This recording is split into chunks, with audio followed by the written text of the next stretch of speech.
So before going to start the session, so I want to introduce the Dr. M.Sambaiah Garu. Sir, presently working as Assistant Professor, Head of Humanities and Social Sciences.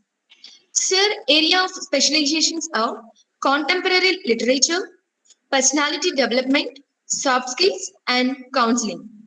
Sir, educational qualifications are MA, MPhil, DTE, and PhD. Sir has 18 years of experience. Sir published 7 national journals and 8 international journals. Sir attended and participated 11 national conferences and 15 international conferences. Sir published 4 books. And Sir is the expert in to deliver the motivational classes. Now, I request the Dr. M.Sambaiah Garu to handle the class. Sir, can you please? Yes, please. Thank you, ma'am. Thank you, sir. Thank you for your brief introduction about me. Yeah, is it visible? Is my screen visible? No, sir.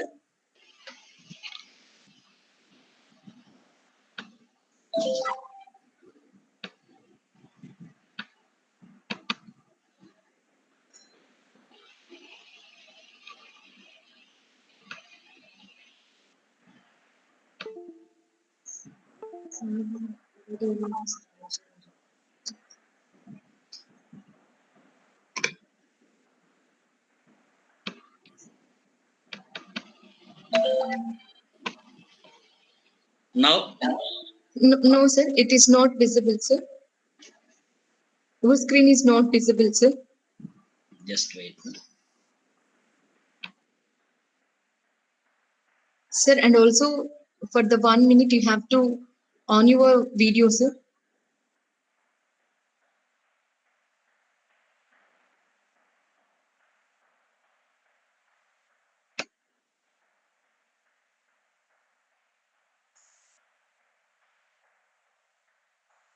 Yes, sir. Now it is visible, sir.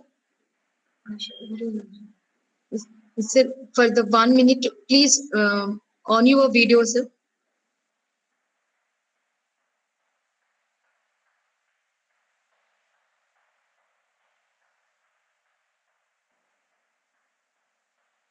Yes, sir. Wait, sir.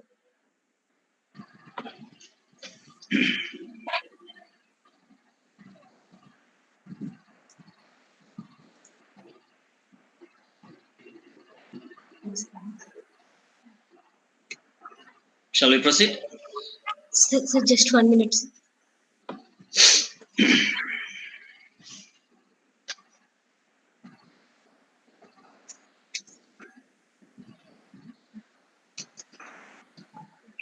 Okay, sir. Thank you, sir. Right.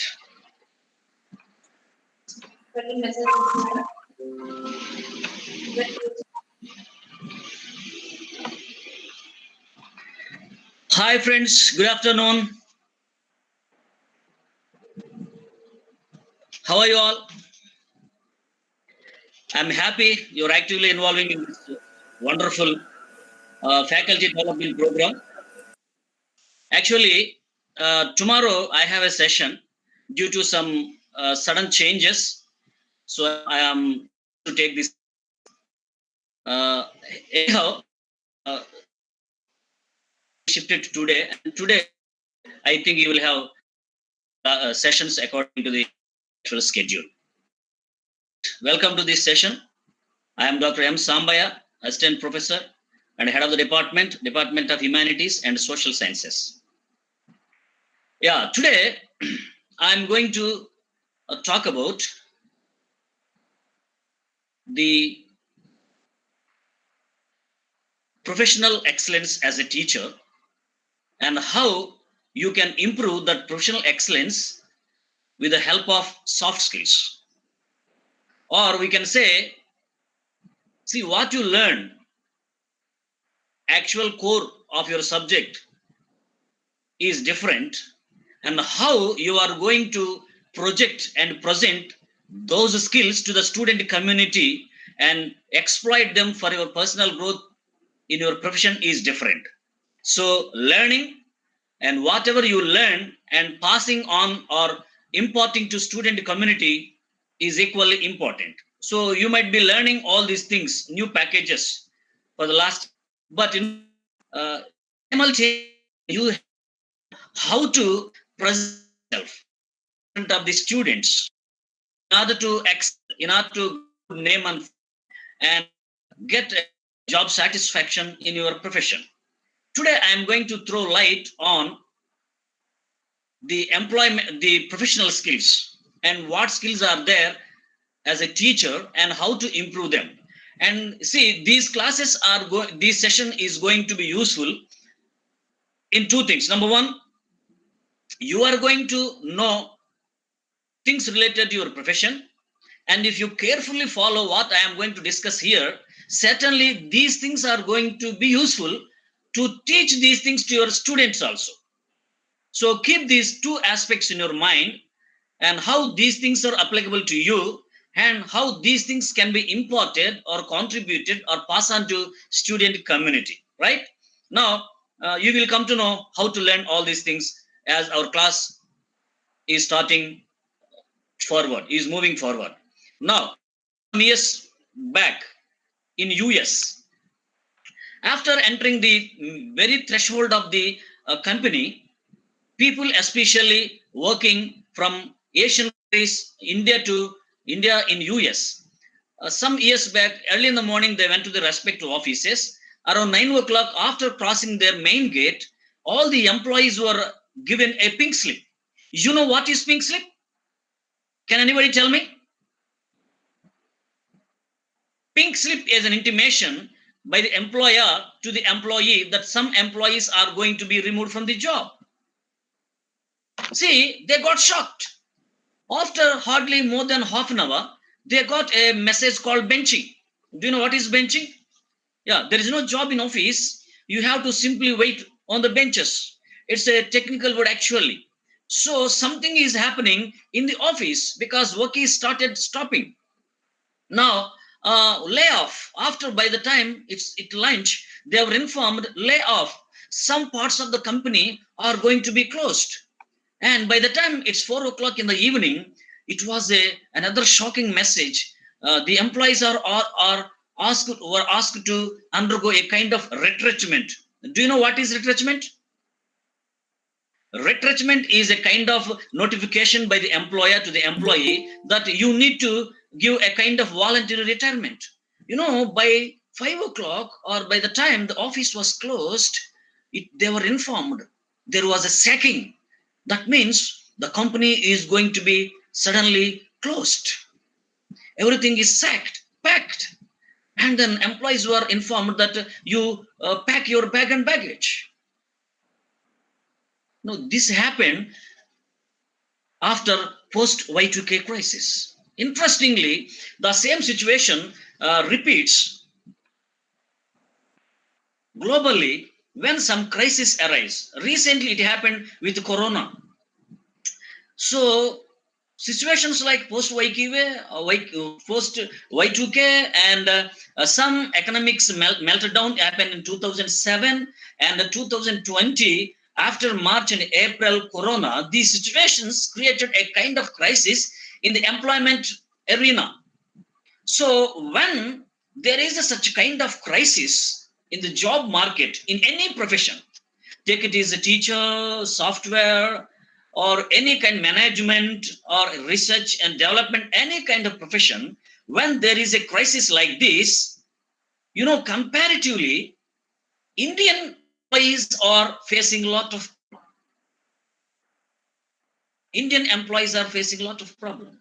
Now, after studying this situation, then NASCOM president Devang Mehta observed and he published one brilliant article in the week stating that when there is a crisis in professional arena, in profession, comparatively other countries professionals, Indian professionals are facing a lot of problem.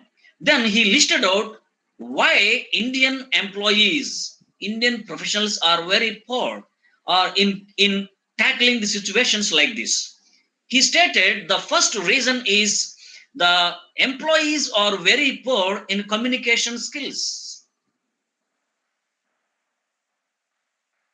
They don't know. They have a lot of knowledge in their mind. Their brains are matured. They have plenty of information. But when it comes to passing on that message to the, especially as a teacher to the student, they are very poor in communication. They are unable to pass on the information from their mind to the student community. They are heroes on the dais when they talk about their core subject. When they get down from the dais and walk among the students, when they are supposed to speak in their language, that is in their spoken English, many faculty members are unable to speak in good English. They are unable to interact with the students in spoken English. Yes, this is a situation prevailing among many of the engineering faculty.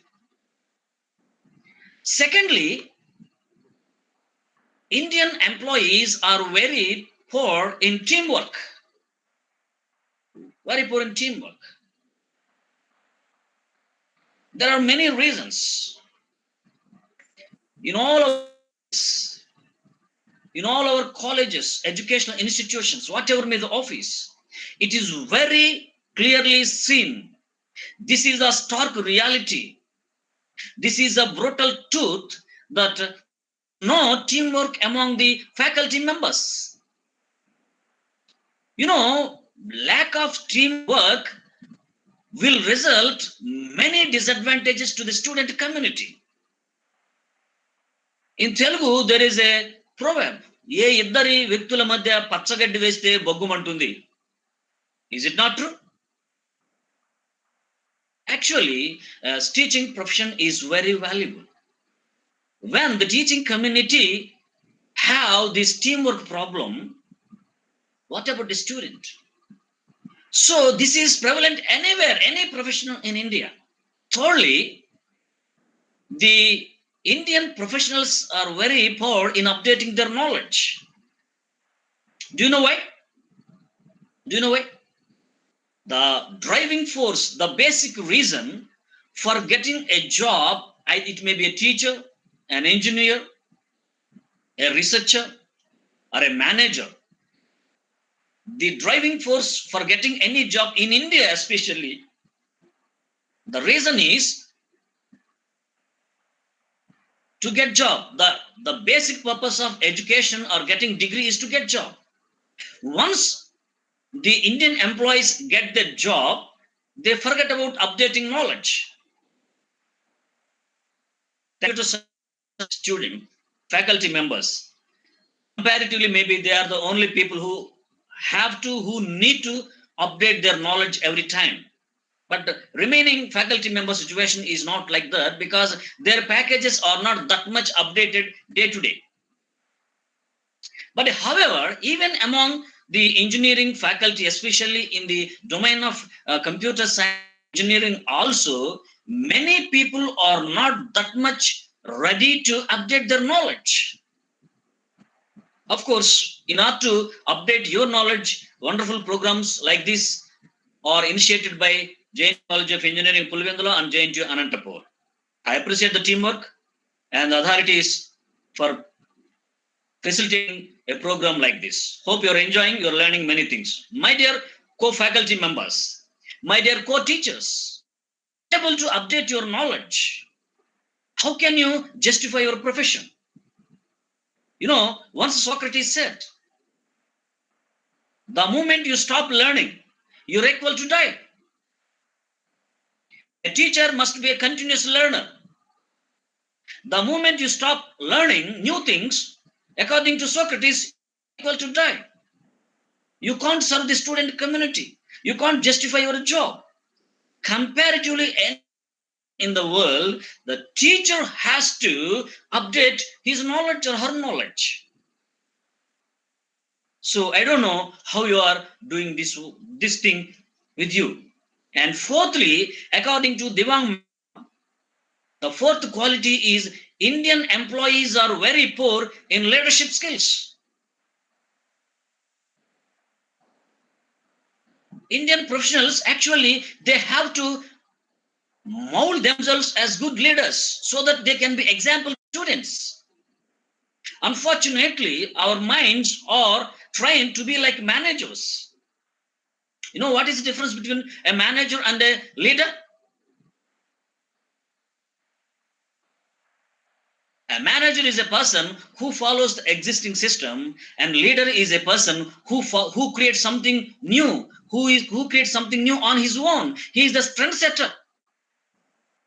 Dear faculty members, leadership skills are not only meant for you. If you are able to possess these leadership skills, you can lead your classroom. You can become a beautiful, a wonderful leader. You can facilitate the content, subject to the student community in your classroom. So, to be a leader as a teacher is an additional advantage. Students learn leadership skills from you. In fact, the only dynamic leader in the entire classroom must be a teacher. The students have to follow. You have to make a pathway to follow your example in the classroom, either in content, communication, character, competency, any other things. And fifthly, according to Devang Mehta, he listed out Indian professionals are very poor in personal skills. They are very poor in managing their personality. Take, for example, Indian teachers are not that much good in managing their dress, in managing their language, in managing their body language, in managing their manners with the students. They are poor in managing the relationship with other faculty members. They are poor in managing their healthy relationships with their superior, maybe head of the department or principal or other superiors. So Devang Mehta finally, he concluded any professional who wants to compete at international level, global market, any kind of job, possessing these 5 skills will certainly turn you to be a wonderful teacher, a wonderful profession. So this is what the introduction of this session. Dear faculty members, do you know why Indian employees are like that? So it's not shortage of quantity, but it is a shortage of quality. We have plenty of engineering graduates, faculty members. Even after completion of M.Tech itself, you can become a teacher. But the question is there is no quality? They're unable to justify their profession in terms of their knowledge, passing on that knowledge, commitment, character, communication. Many faculty members are degree driven, unskilled manpower, and these are the reasons for the acute shortage of professionals with unemployability. You know, the college system, the teaching system, the education system is day by day shifting on leaps and bounds. Number of changes are being taken place. So in this cutthroat competition, people who merely have degrees and merely have some kind of certificates cannot help.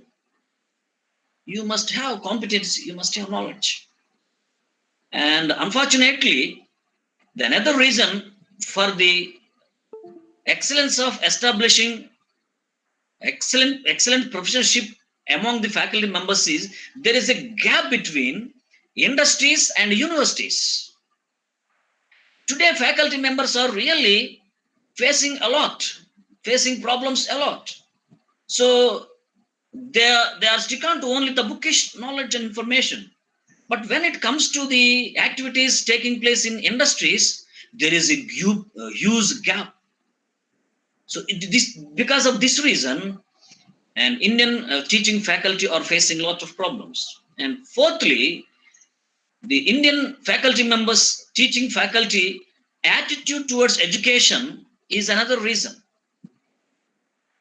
So, as far my knowledge is concerned, Indian teacher, an average Indian teacher, doesn't enter into the profession not out of the conviction, but the teaching profession has become a kind of coincidence.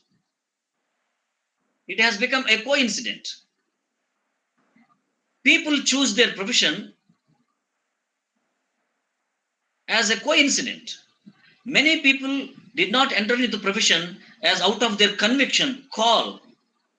You have to choose on your own. But unfortunately, people are not like that. Anyhow, so in your profession also, it is very clear who is going to be successful as a profession, as a professional, as a teacher. So nowadays, deemed universities are coming forward, and high class teaching universities are coming forward. Among these all, who is going to be successful teacher? Do you know? 80% of jobs and promotions happen because of the candidate's attitude, and only 15% due to the facts and figures. Your marks, your credits are going to help you only for 15%, remaining 85 because of your commitment and attitude towards your profession. So today afternoon, I am reminding you,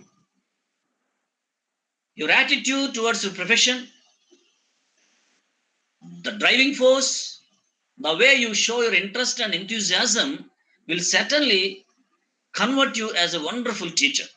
The softer and the practical attributes of engineering work have endured across generations. You're an engineer. You are doing a lot of things with engineering subject, with computer science. Do you know how can you become a successful teacher? You must be a softer person. You must have some practical attributes. Then what are those practical attributes? What are those things that can help you to become a wonderful teacher? My dear faculty members, now I am going to spread this talk up to 3:30, and we'll take a small break, maybe 5 minutes. Then I'm going to another session by explaining all the essential, crucial, critical, important characteristics, features to become a wonderful teacher in your life. So this is what all are called soft skills. So obviously, soft skills are meant for employees, any kind of employee. As a teacher, many times when you are training your students for campus placements, either maybe on campus, off campus, you might have come across this word, soft skills. When I interact with many multinational companies at the time of campus recruitment, so I have been acting as assistant placement officer in my college for the last 7 years. Every time when companies come to my campus, I interact with them and I ask the feedback. How do they feel about my students? And I also ask suggestions from the HR people. So what's your suggestion? They simply tell, sir, from software point of view, we need only up to recent time, not now, maybe things might have been upgraded. They used to tell many times, your students need C language and English language. C language and English language. So language, not your C language, but languages like English related speaking, listening, reading, writing, and the way you speak, with whom you speak, in the context you speak, all these skills are called soft skills. In fact, in second round in any campus interview, off campus or on campus, what HR people see is your personality. My dear faculty members, my dear participants and co-teachers, see this template. We have soft skills. Put heading, soft skills for teaching faculty. These are the skills actually that can influence your profession, whether you accept it or not, whether you know it or not, directly or indirectly. Somehow you are going to project yourself to the students in all these skills. Today I am going to explain each and everything, how the students will follow you, how the students will learn from you, and how you have to inculcate passion for these skills through your behavior, through your teaching dynamics, through your class dynamics. So in this soft skills for teaching profession, we have two things. Number one is personal skills. Number two is presentational skills. See, as I already told you, topic will also be useful to you to engage students in soft. In keeping those things in, you conduct the class. You can learn simultaneously your computer knowledge. Also, probably you might this word soft skills. I have thought that this is only meant for the employees. After being a software engineer to offices, undergoing in-service training, after the multinational companies give to in-service, do you know what? All the soft skills. Strongly recommend the FDP faculty program should also maintain a cluster of soft skills for faculty members. That our people, these management people certainly give a lot of importance to these skills. So this topic is going to be try to follow fully and try to note down the points. And if we have time, we will interact at the end of this session. And try to have a complete idea as a faculty. See, compared to any faculty members in engineering education, CSE faculty, computer science and engineering faculty, must have complete idea about soft skills.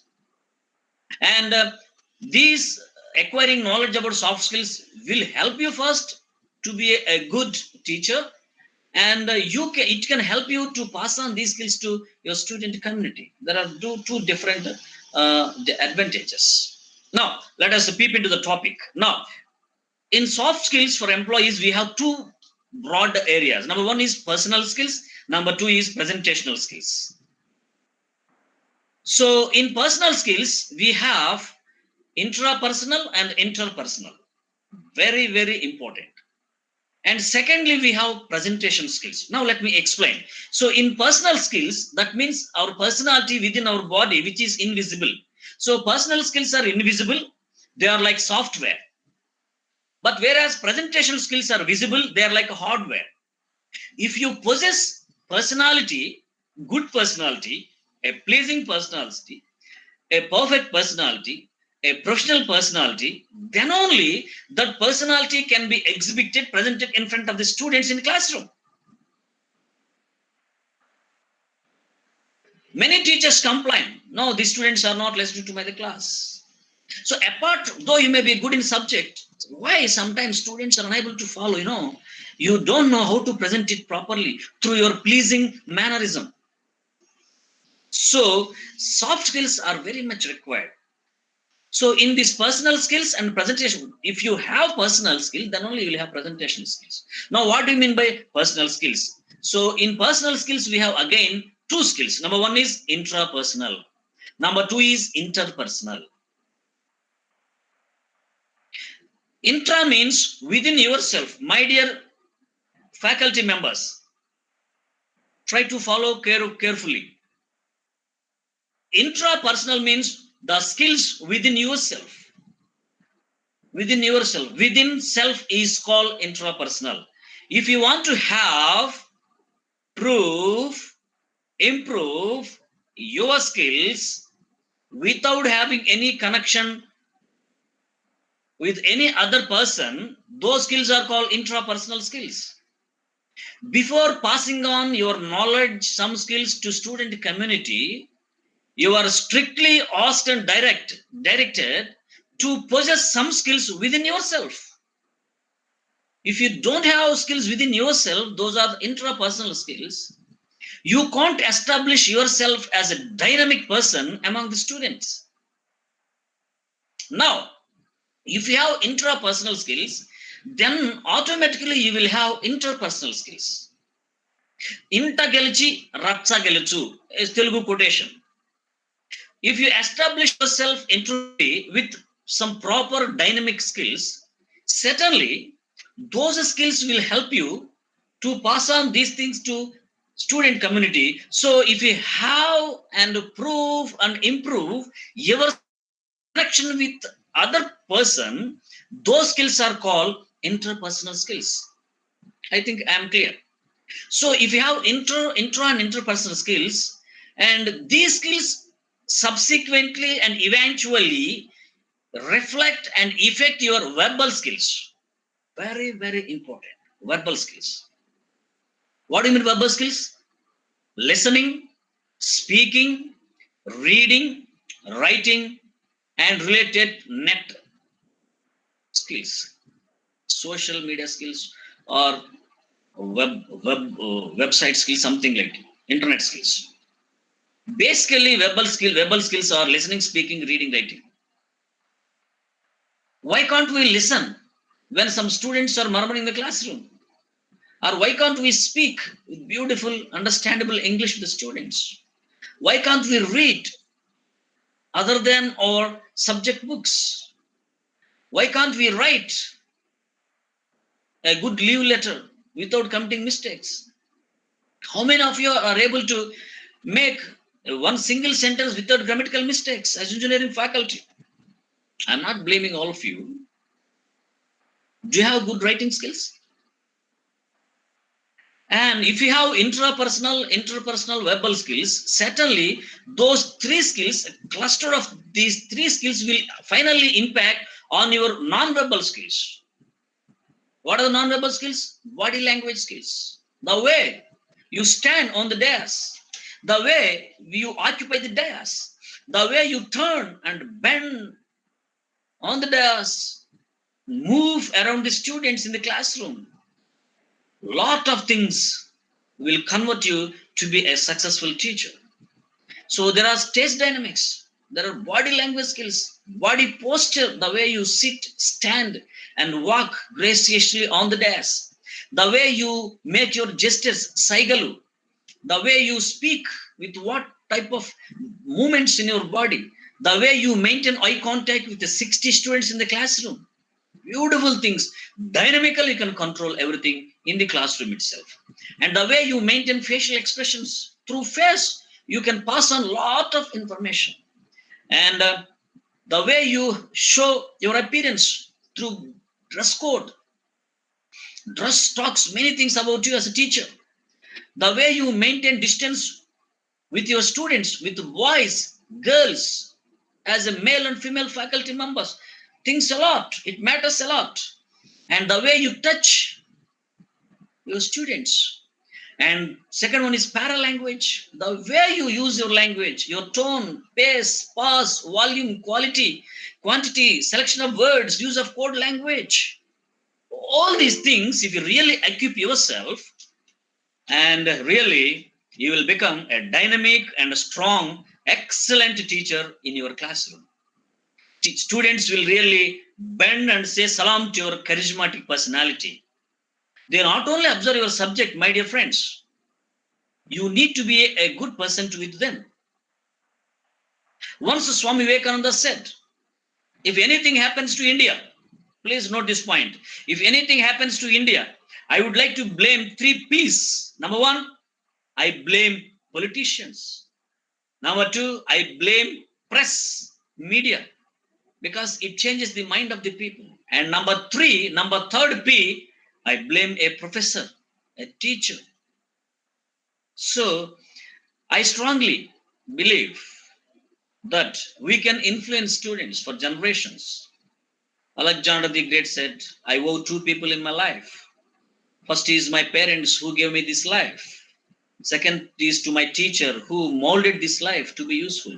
ఈ జీవితాన్ని ఇచ్చిన తల్లిదండ్రులు విధేయులై ఉంటే ఈ జీవితాన్ని 10 మందికి ఆశాజనకంగా మలిచిన నా గురువర్యులకు నేను ఎన్నటికీ కృతజ్ఞుడినే. So Alexander the Great, who virtually conquered the entire world. Now we are going to see what is the meaning of these skills, how we can acquire, how can we can pass on these skills to the student community. I will try to be a little bit brief, and because it takes a lot of time. However, my intention, my main objective behind this today's session is to just to throw light on some fundamental soft skills for professionals, so that you can have an idea, and whenever you come across these skills in the days to come, certainly, and you can improve and you can prove and you can have these skills in your professional life. So in intrapersonal skills, we have existential skills, attitudinal skills, thinking skills, quotient skills, and self-management skills. And in interpersonal skills, we have communication skills, managerial skills, leadership skills, team building skills, negotiation skills, presentation skills, and social or people skills, and corporate etiquettes. And we have management skills. Let us discuss one after one. So in this first session, if time permits, I will discuss intra and interpersonal skills. And after big break, after break, I will go for the second topic, verbal and non-verbal skills. So first thing, intrapersonal skills means establishing your personality within yourself. As a teacher, so teacher profession is the noblest profession in the world. So if you establish yourself as a good personality, as a pleasing personality, then you can create wonders in your life. So before telling students who they are, what they are, as a teacher, you must know who you are and what you are and why you stand in this classroom. So knowing self, I will be explaining these skills from top to bottom, one after one. I will explain all the skills one after one. Very interesting class. Try to follow me carefully. I teach the soft skills in various institutions for the last 15 years, and I addressed more than 50,000 students in the soft skills. Okay, and 3 of my books are prescribed for degree college students across Andhra Pradesh, and 1 book is prescribed for JNTU Kakinada in English. Right, 1 book is available, Technical English, in Amazon, written by me. Now, knowing about yourself is very, very important. Now, I am going to explain one situation to you, and we'll continue little bit. I will try to be a little bit fast. Right, after becoming President of India, Abdul Kalam happened to visit one school in Chennai. Abdul Kalam is fond of students. He always likes to enjoy time with the students, especially school students, teenagers. One day when he was interacting with the school 7th class students in Chennai, he asked one question. My dear students, he asked, who is enemy to India? All the students replied, enemy to India is obviously, as you think that just moves in your mind, enemy to India is Pakistan. Very unfortunate. Many teaching faculty also think like that. When teacher doesn't have a proper idea about politics, culture, civilization, and good mannerism, how can the students learn? Now suddenly, one student stood in the classroom whose name is Sneha Dakkal, and she told, uncle, Pakistan is not enemy to India. Then he asked surprisingly, what? She told, Pakistan is not enemy, poverty is enemy. Fantastic. He clapped and he kissed her. And all the students started thinking it differently. We have to teach the students the right thinking. Now, after 2 minutes, the girl asked again, uncle, I am going to give you 5 words. Just English 5 words I give you. You put them in order on priority basis. So she started speaking. Indian, scientist, man, Tamilian, President of India. Indian, man, scientist, Tamilian, President of India. Among these 5 words, who are you first?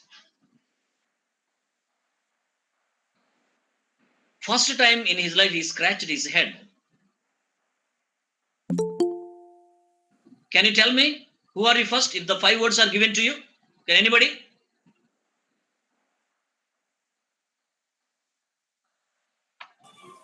Indian, sir. Indian, good.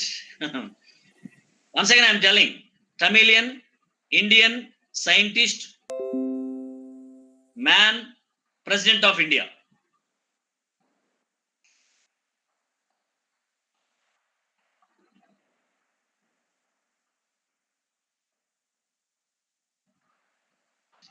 Abdul Kalam surprisingly replied, Sneha, before a scientist, before becoming President of India, before becoming Indian, before becoming Tamilian, I am man, human being. So India, we have Tamilians, Telugu people, Canadians, Malayalians, Gujaratis. In India, we have Christians, Muslims, Hindus, Sikhs, Punjabis. In India, we have male, female. We have Congress, BJP, YCP, TDP, and all kinds of parties, races, colors, categories are there, but there are no human beings. So, the first and foremost step of a teacher is to realize actually who he is. So, this is called knowing self. Knowing self is the first and foremost skill of any employee. Who you are and why are you meant for what purpose you are called, what is the ultimate goal in your life, what is the driving force, what are your strengths and weaknesses, how you are going to plan your life. So all these things related to your personality and life are called knowing self skills. Knowing self skills. Dear faculty members, dear teachers, are you aware of your call as a teacher? Are you called to be a teacher? Are you forced to be a teacher? If you really convince within yourself that you are called, your life goal is to become the best teacher, then only it is possible to you to become a good teacher. Without, first of all, convincing, conviction is very, very important. After becoming a teacher, Sarvepalli Radhakrishnan was teaching in the classroom in high school. He opened his textbook. He was teaching. Seeing and writing on the board. Suddenly one student stood up, Sir, whatever you write on the blackboard, that is there in my textbook also. What is the use of you? First time in his life, he scratched his head. He went back to library. He realized, he wrote in his biography, teacher is not textbook. Teacher is not book. Teacher is not subject. Teacher is not content. What does it mean to be a teacher? Teacher is a subject plus matter. Teacher is a textbook plus matter. Students will see you beyond your textbook. If you tell what is there only in textbook, what is the use of having a teacher? They can purchase textbook, no? People who are aware of their personality certainly will throw light upon these things, right?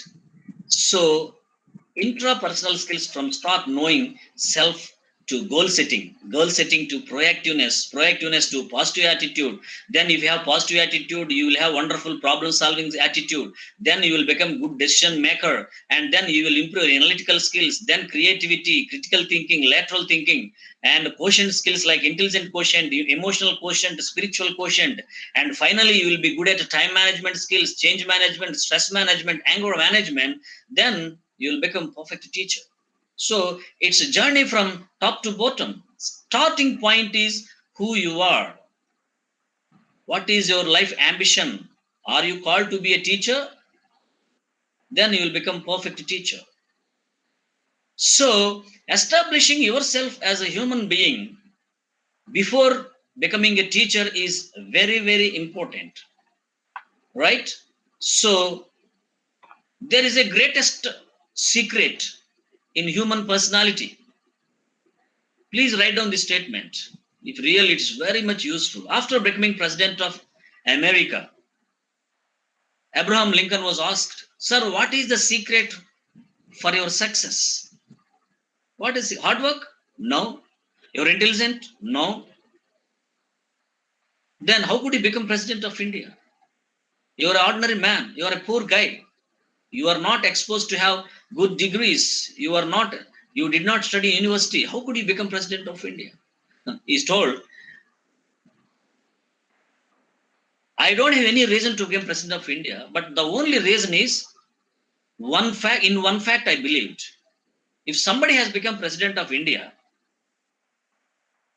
and if I believe the reason behind to become president of India for him to me, I also will become president of India. What is that secret? He told. Beautiful quotation. If something is possible to someone under some condition, the same is possible to anyone under the same condition. Note this point. If something is possible to someone under some condition, the same is possible to anyone under same condition. Beautiful.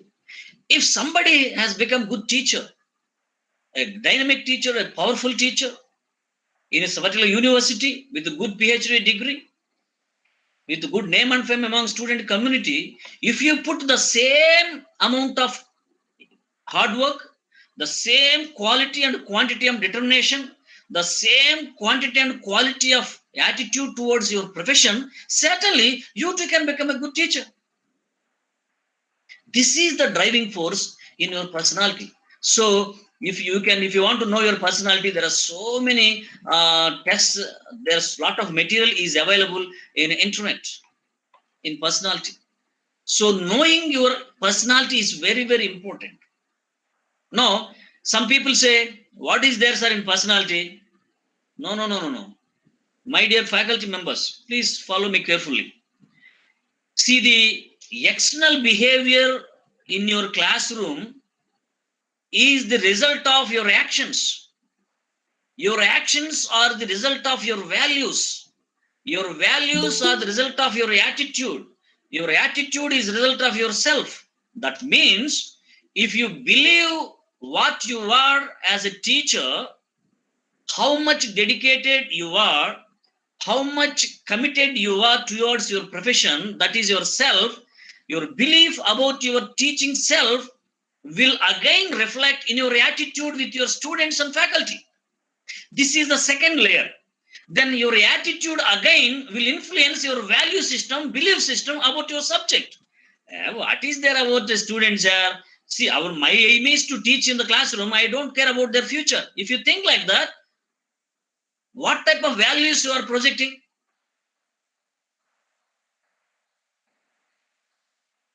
So the way you justify your profession certainly will be determined by the value system you have. Then again, your value system versus belief will influence your actions in the classroom, with other teachers, with your educational institute. And again, your actions will become a behavior. So and so teacher is not good in his behavior. That means it is not merely behavior. Behind that, there are 4 layers. Why don't many teachers become good teachers?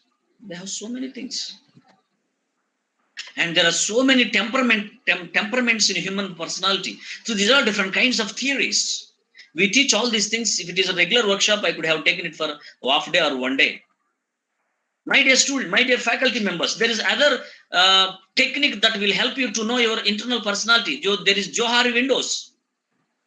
Johari window is a technique that can help you who you are and what you are and how you are dealing with the students. Just you cross-check, apply this technique on you. This is a device in soft skills. It's very funny. You will come to know and what type of personality you have. See, for example, in any individual human being, there are 4 kinds of windows. Me windows, these are not your windows, computer windows. In our personality, people try to peep into us through 4 windows. See, number 1, open arena. You know about yourself, you don't know about yourself, but others know about you. There is a blind spot. You know about others, but you don't know about yourself. And there is third window. Something is known to others, but you don't know about other people, also don't know about yourself.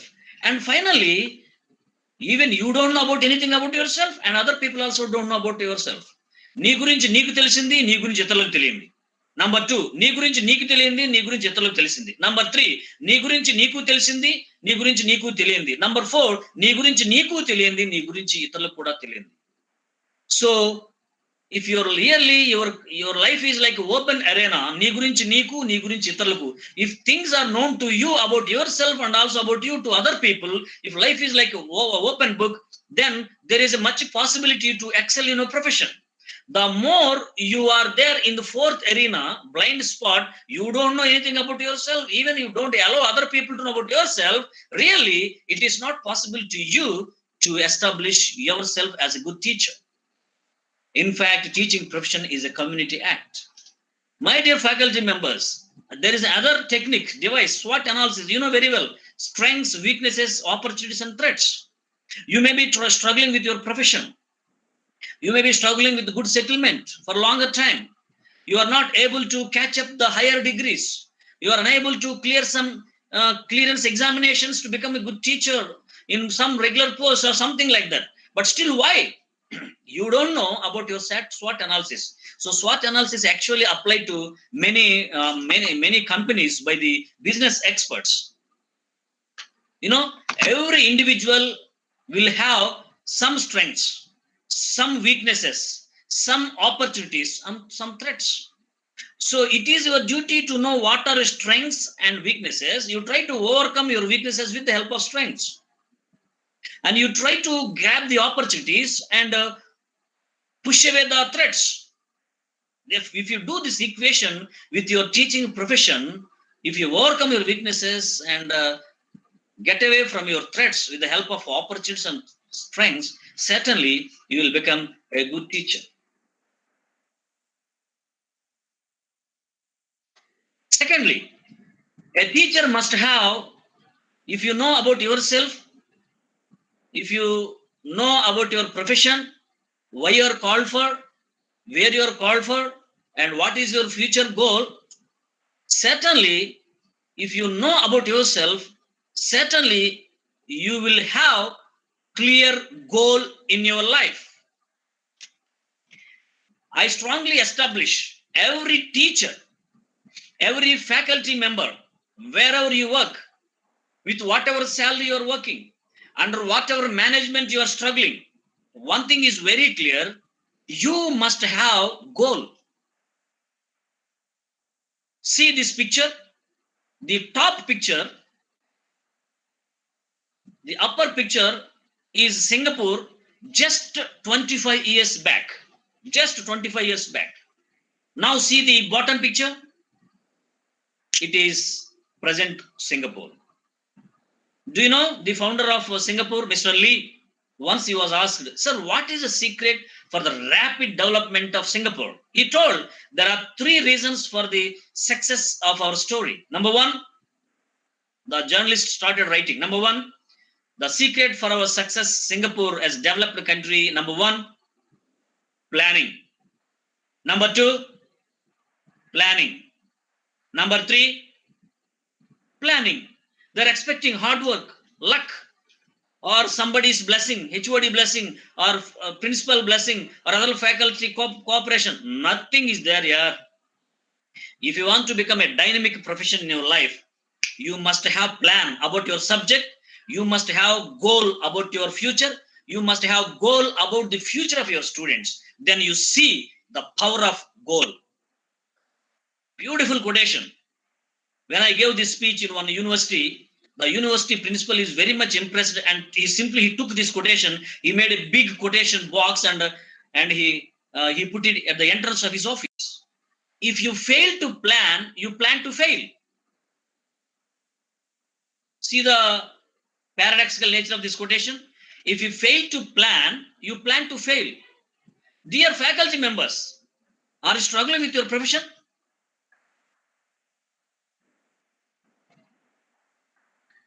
It is due to lack of your plan. Many people say, I am neither hurting somebody nor doing anything to me.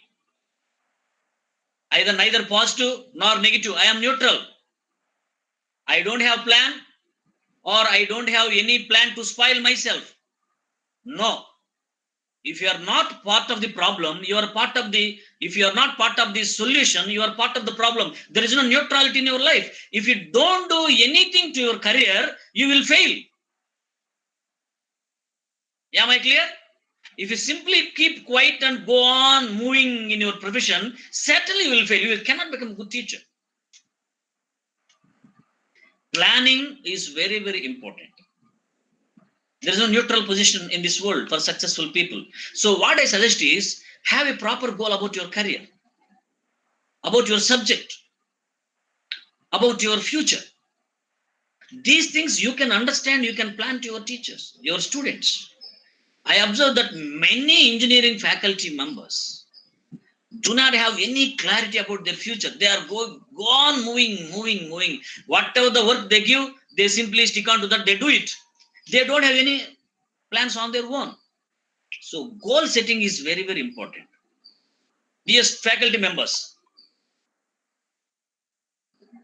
please have a goal. If you don't have a goal, you will be misguided.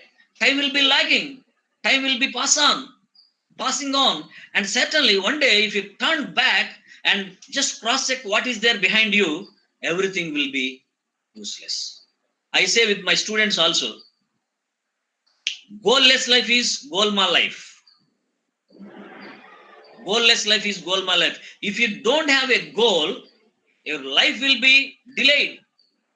If you don't have a goal as a teacher, your life will be diverted.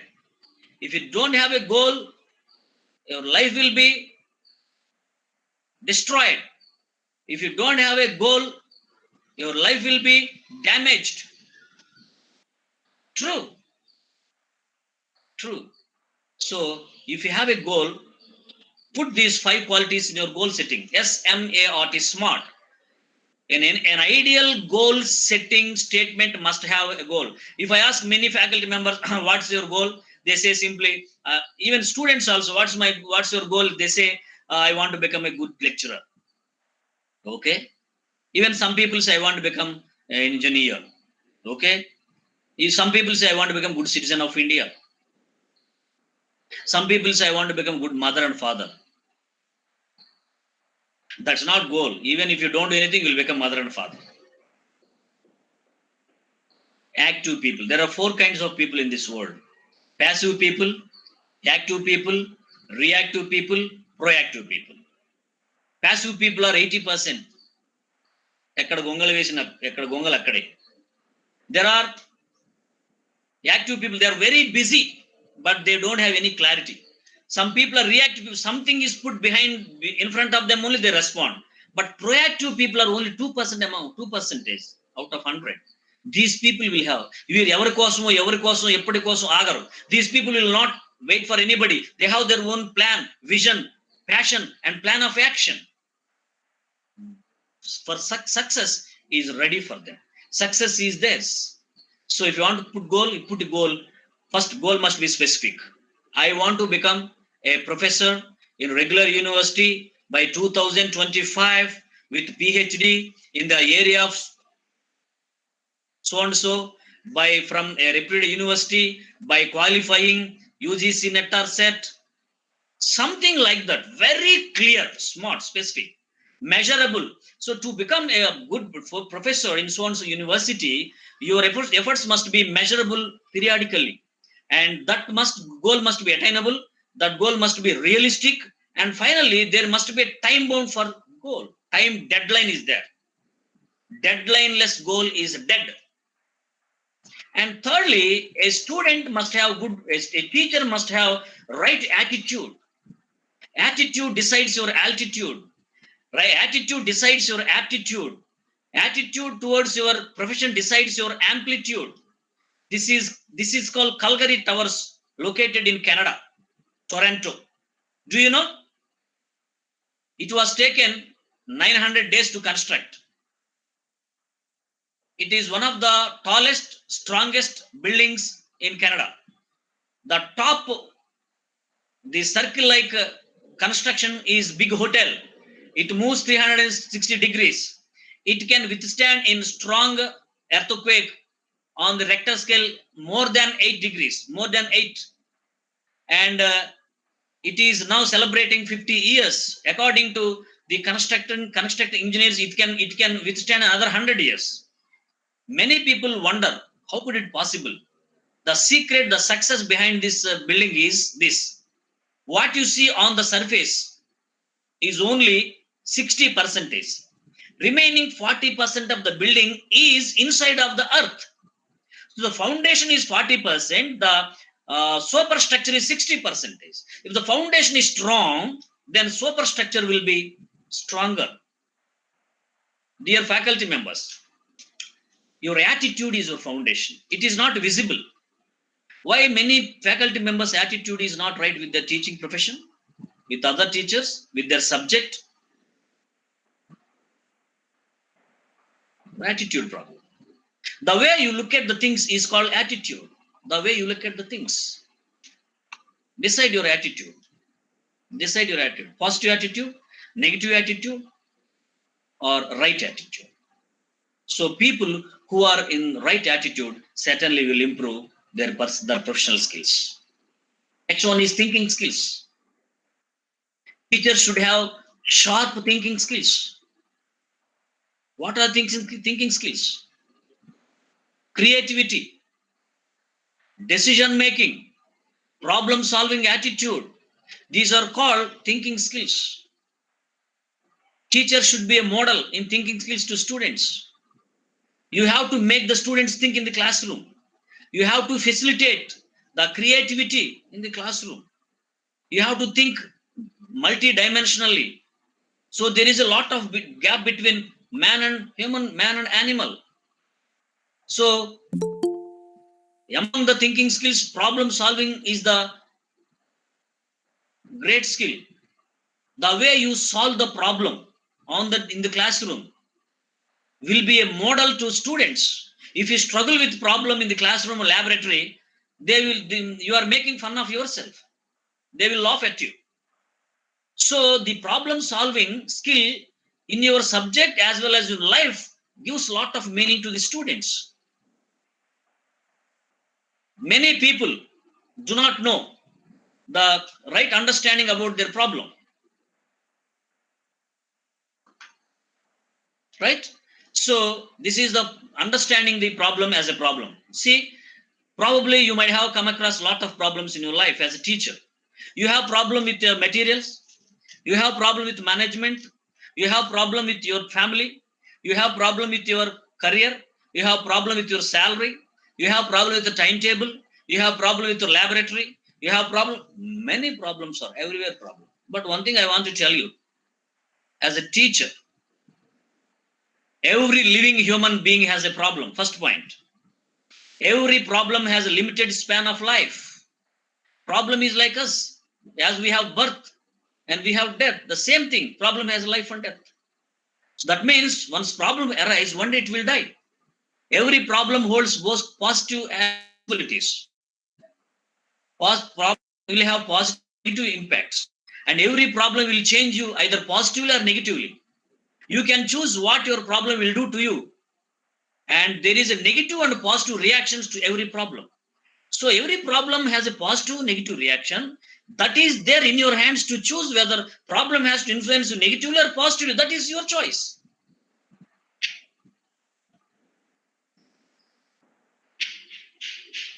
Problems are everywhere. Problems are everywhere.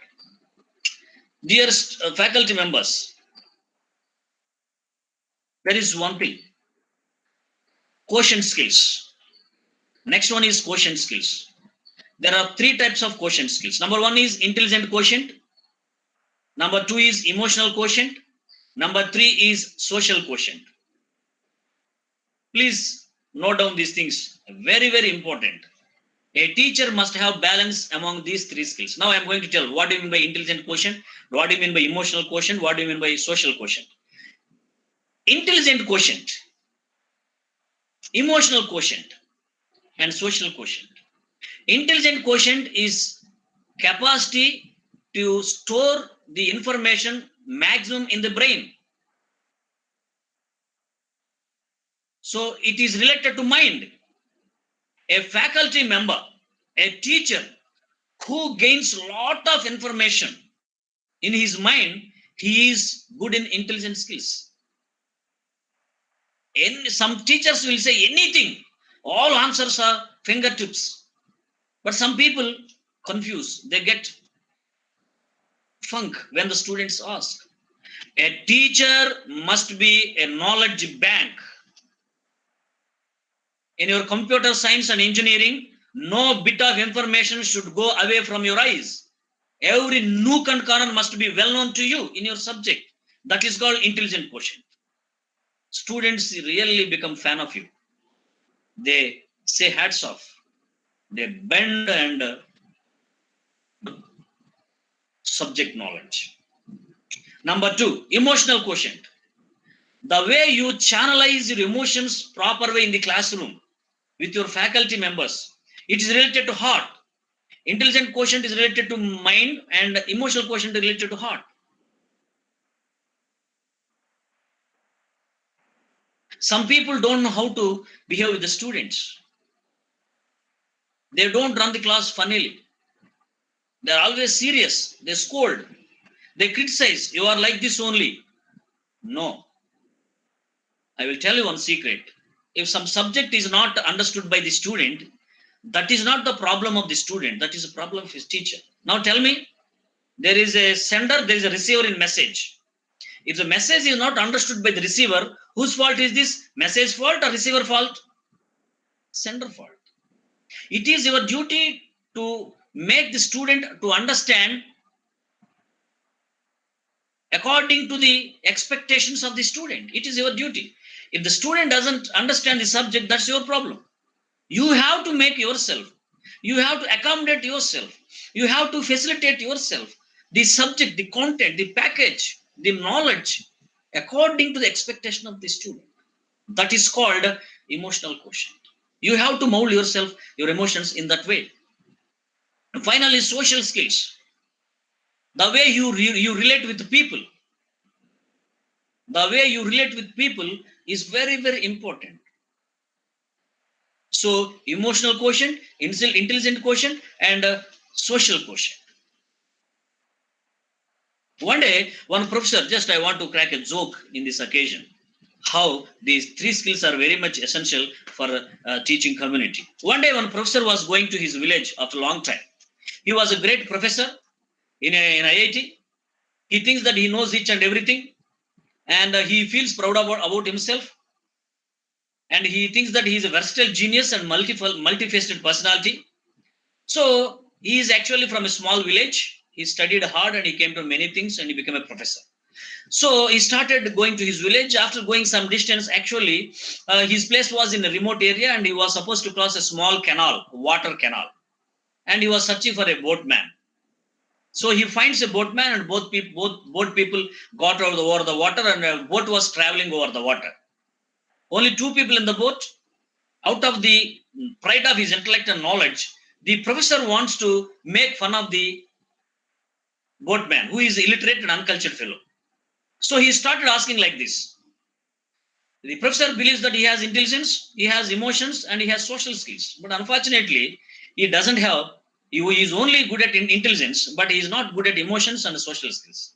Let me say how it goes on. Now, the professor started asking, hey, boatman, I will ask you one question. Do you know cosmology? The professor replied, sorry, I don't know cosmology. You don't know cosmology? Huh. Cosmology is systematic study of the heavenly beings like stars and Mars and all these things. I don't know, sir. I used to identify the time by following the movements of sun and moon. That's more than that. I don't know. Hey, fool! If you don't know cosmology, 20% of your life is waste. The boatman got depressed. And after going some distance with the doubled pride of intellect and knowledge and his credibility in the university, he started asking like this: "Hey, boatman, do you know zoology?" "Sir, I have never heard this word." "Do you know zoology?" "Zoology, Jantu Shastram. It talks about the animals." "Oh, I know some animal names in my childhood days: goat, sheep, buffalo, cow." Yeah, that's not like that. Yeah. If you don't know zoology, 40% of your life is waste. And after going some distance again, the professor started asking, okay, do you know geology?"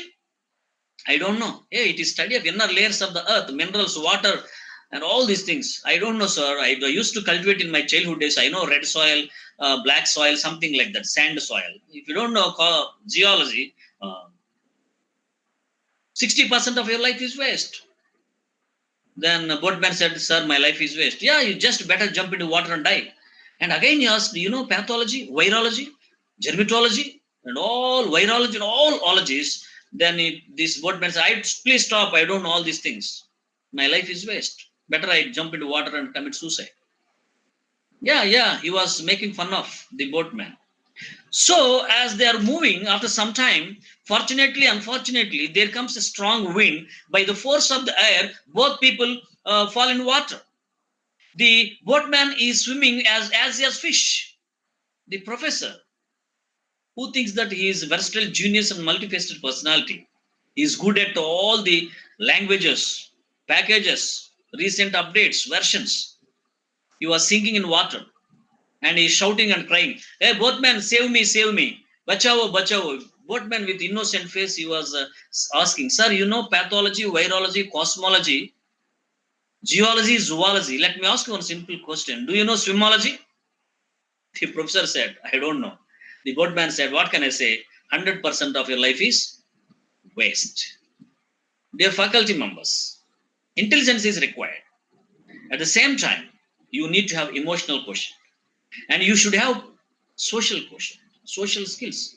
When you are not good with the faculty members, college, institute, profession, family, so you cannot carry on your duties. That's why love your profession.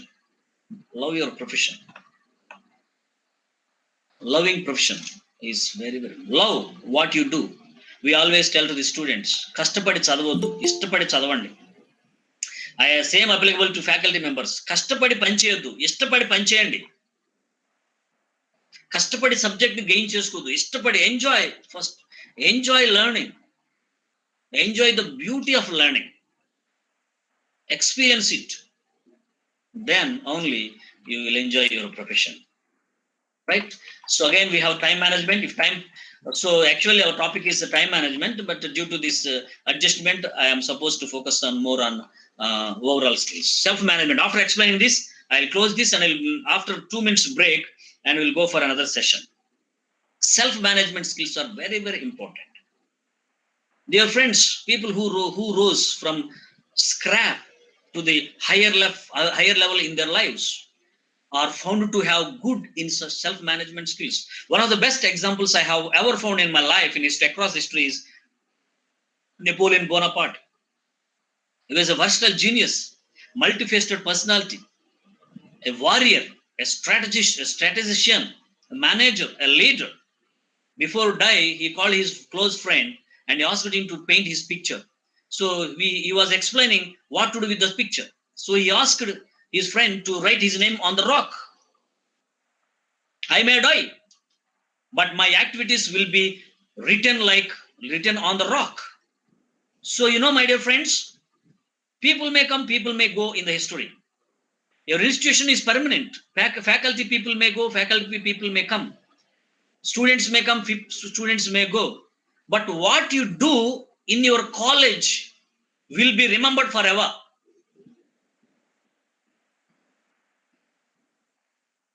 This is called legacy. Do you know what is legacy? A teacher should establish legacy. One of my faculty members, Professor M.K. Sukumar, who is a professor in English from SV University. I'm privileged to be his student. He used to tell always, Samba, a student in teaching profession, you must establish legacy. He did it. When he said that word, he meant it. By the time he got retirement, 2,500 people gathered to felicitate him with big gazemala, which was brought on tractor. And by the time he got retirement, he has given 160 MPhils and 75 PhDs. He built lives of the many students across the world. So, what you do for your profession, what you do for your students will be remembered. Your job, your salaries, your services, your attendance, no, what you do for the sake of students. These are the many things we need to discuss, but about taking some examples from his life, self-management skills are very, very important. I will tell one or two examples. One, he was encamped by 1 lakh enemies in a battleground. 1 lakh enemies, 1 lakh soldier enemies. Then his captain came, sir, we are surrounded by 1 lakh enemies around us. But unfortunately, we are only 30 soldiers. What can we do now? Napoleon Bonaparte said, Mr. Captain, you are all 30,000. I myself is 1 lakh soldiers. Now altogether we are 1 lakh 30,000 soldiers. Now attack, he's told. Such kind of energy he boosted in the minds, in the hearts of the soldiers. They won easily. Once in one battle, all these people were soldiers were encamped by other people. And their captain came. We are encamped by enemies on 4 sides. Generally, when they come from one side, it is easy to attack. That is the general strategy. What Napoleon Bonaparte said, now it is easy for us to attack from any side. Attack, he's told. Attack. Attack from any side. If the enemy is from all sides, it is easy for us to attack from any side. If the many problems are there in your life as a teacher, it is easy for you to attack any problem from any side. That is what the philosophy told in his books. He was very short fellow. He was only 5 feet height. But by using that credibility, that as advantage, he used to stand in the front row and he used to learn all the techniques taught by his seniors. And he used to win any battle. But unfortunately, he fears to cats. He has cat phobia. Many disadvantages are there, but he united 14 countries in Europe and he became supreme emperor in Europe history from only one country called France. He organized himself like anything, irrespective of his all the shortcomings and backdrops, shortcomings and disadvantages. So for self-management, still there is an example, right? So with this, I take a short break and then we'll go ahead for the next session.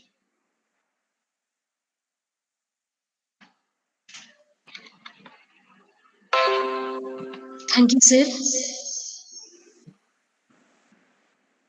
Dear participants, let's have a break up to 15 minutes. Yeah. Let's come back at 4:05. Thank you all.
Hello, sir.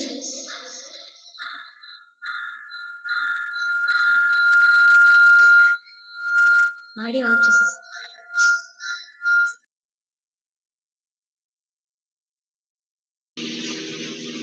Yes, please. Sir, shall we continue the session, sir? Yes, ma'am. Yes, ma'am. Thank you. Thank you, sir.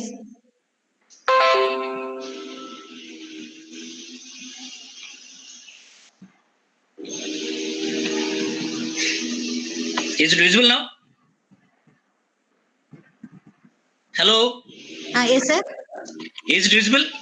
Yes, sir. Visible, sir. Yeah. Welcome back, my dear participants. Hope you're enjoying this very practical and practical session, which we can see the things around us in day-to-day life, even in classroom with students and our campus life. So hope you're enjoying and learning at least some new things in this 5-day workshop. Right. So now I would like to throw light on interpersonal skills, and then we'll focus on verbal skills and non-verbal skills. Now, what do you mean by interpersonal skills? As we have already discussed, inter means with other people. In connection with other people, if you improve and prove skills, those skills are called interpersonal skills, right? Why interpersonal skills are very much important? Anyhow, as a student, there is a lot of connection between interest campus, but as teacher, of course, what you have learned in class as a student is not now working.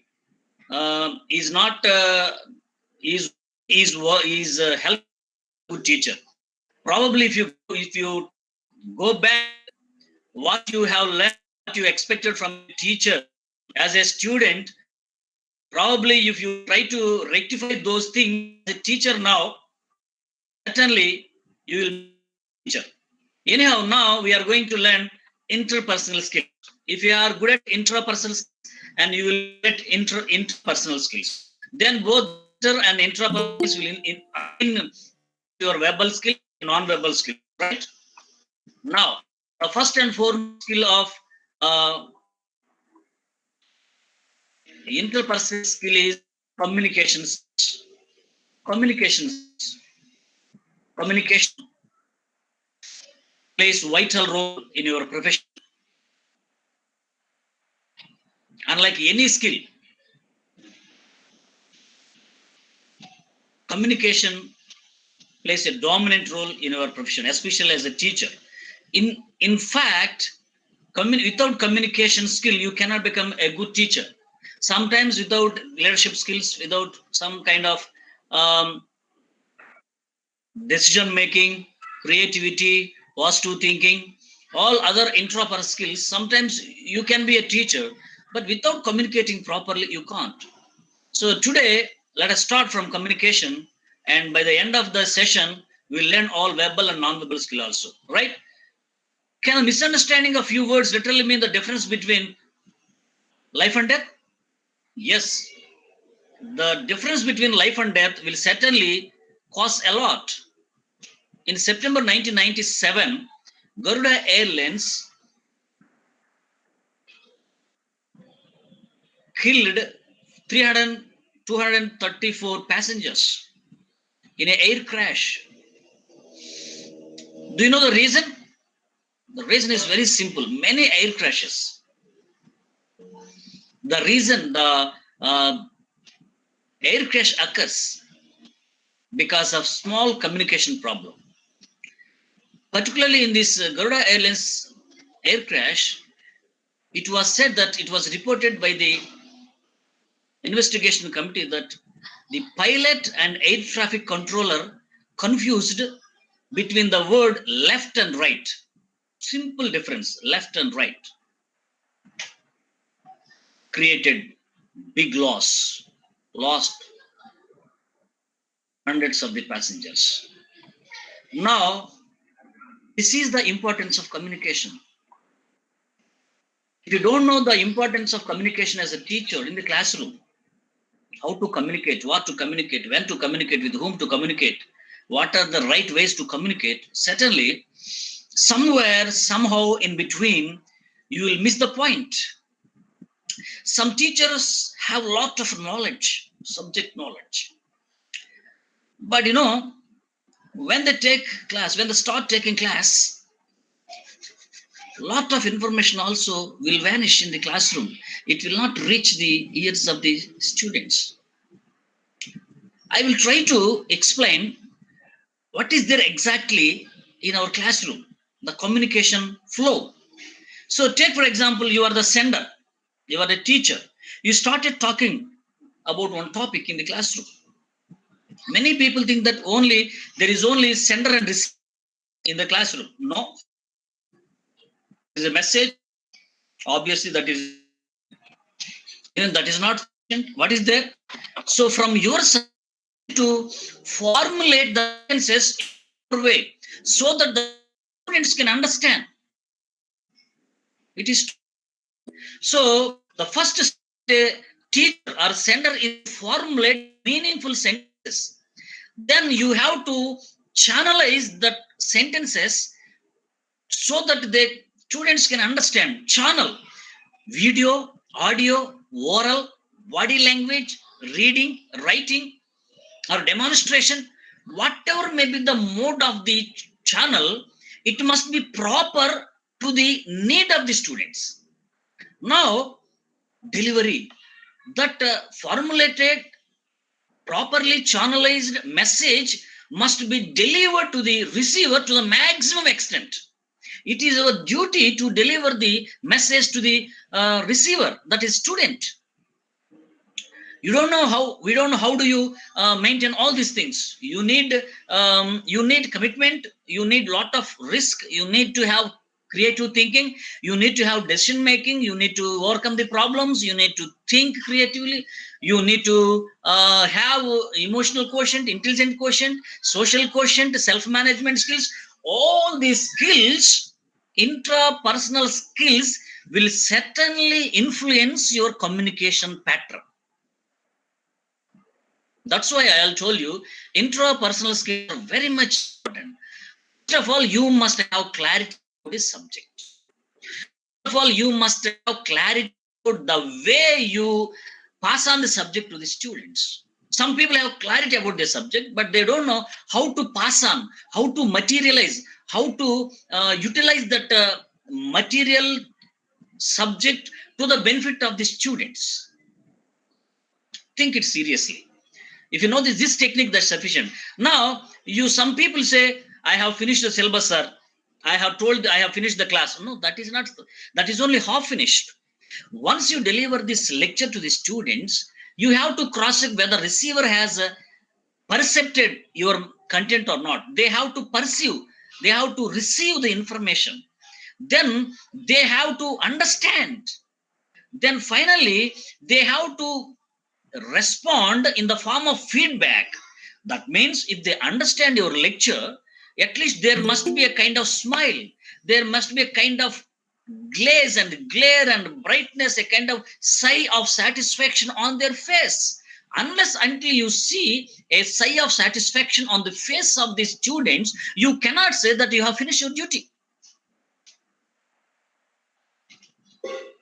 Not merely asking, understood? Is it okay? Did you get? That's okay, they tell. But by observing that body language, you can observe whether your work is done or not. So, what is the best communication? What is the best communication? So, best communication is this: informing the right information to the right person at the right time in the right way is the best communication. Informing the right information to the right person at the right time in the right way is called best communication. One day, two brothers live in a town. One day, elder brother called younger brother, tomorrow I am going to Hyderabad on important work along with my family. But there are a lot of valuable things in my house. Take care of my house. By the by, I have my pet dog, which I like very much, Tommy. I like it very much. It's my life. So take care of that. He told his younger brother. Younger brother promised that, okay, brother, don't worry. You go to Hyderabad. And then elder brother went to Hyderabad. And after 1 week, he got out from the train, and after getting down from the train, railway, on the platform itself, he made a phone call to his younger brother, and he asked, "Hello, brother." Even without asking, "How are you?" He asked, "My dog, how is my dog Tommy?" Younger brother replied, without thinking anything, he suddenly replied, sorry, bro, your dog is dead." Brother got shocked and he simply collapsed on the platform. Other passengers hospitalized him, and he went through some medication and some kind of treatment. After 1 week, he opened his eyes, and he again seriously took his mobile phone and called his younger brother. "You fool! You don't know how to tell such kind of dangerous news to me. You know very well my dog is my life." "Okay, brother, how to tell?" Now, elder brother started saying like this: "When I made a phone call on first day, you have to say, if I ask how is my dog Tommy, you have to say, today is your dog is playing on the wall." That's good. And when I make a phone call on the second day, you have to say, as the dog is playing, it has unfortunately fallen from the wall. Okay, brother, I understood. Younger brother replied. When I make a phone call on the third day, you have to say, unfortunately, the leg has been broken down. And when I make a phone call, you have to say on fourth day, brother, the surgery is going on inside in hospital, dispensary. And when I make a phone call on fifth day, you have to politely, softly, so that my weak heart can tolerate, you have to say, sorry, brother, today our dog's Tommy is dead. This is the way you have to communicate. And the younger brother told, yes, brother, I understood the point. I will not repeat. Okay, let it be. Before I was going to town, Hyderabad, our old mama, Bama, was not feeling well. How is she now? The elder brother asked with a lot of enthusiasm. Now, younger brother told, I know how to tell the answer. Brother, today is first day. Since you asked how is our old mama, today mama is playing on the wall.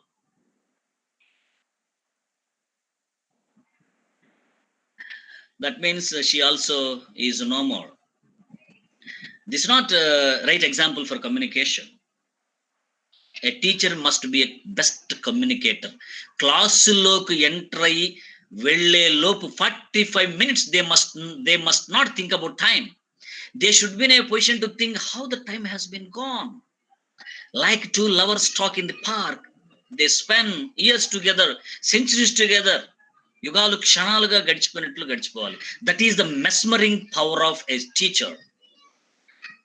When it happens, when you have power, when you have grip over the subject, when you have command over the way you communicate, that is very, very important. So this is called interpersonal skills. Many of the engineering faculty is very poor in communication skills. See, for example, the basic reason is English. They murder English like anything. Let me give examples. See, these are the murder of English language. See how some people committed Himalayan blunders while writing. See, one employee applies for leave. This is the what he wrote on letter. Since I have to go my village to sell my land along with my wife, please sanction me 1 week leave. Oh my God.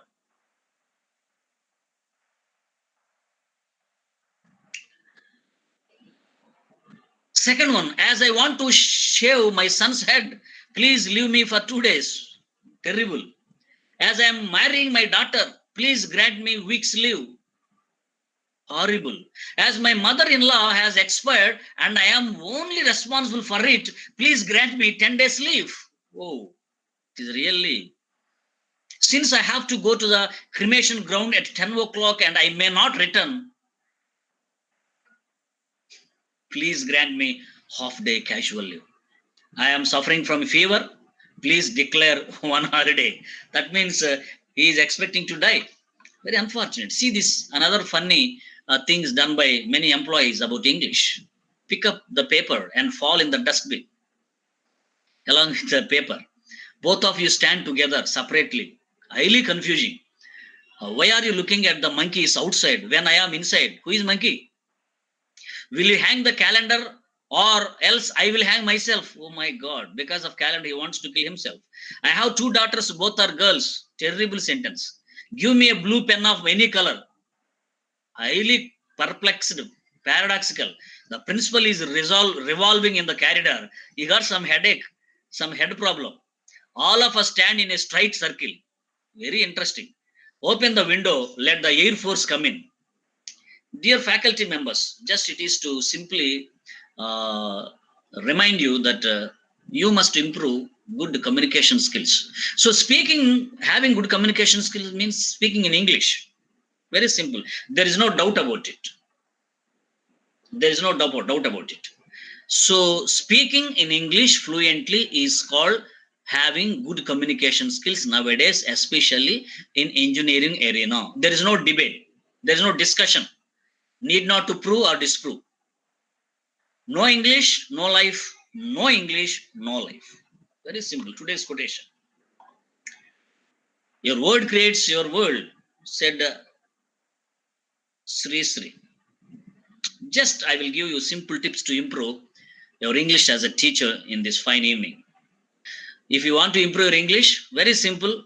Whatever facilities you have nowadays as a technological person, whatever the facilities you have now, with the simple existing technological advancement, technological assistance or technical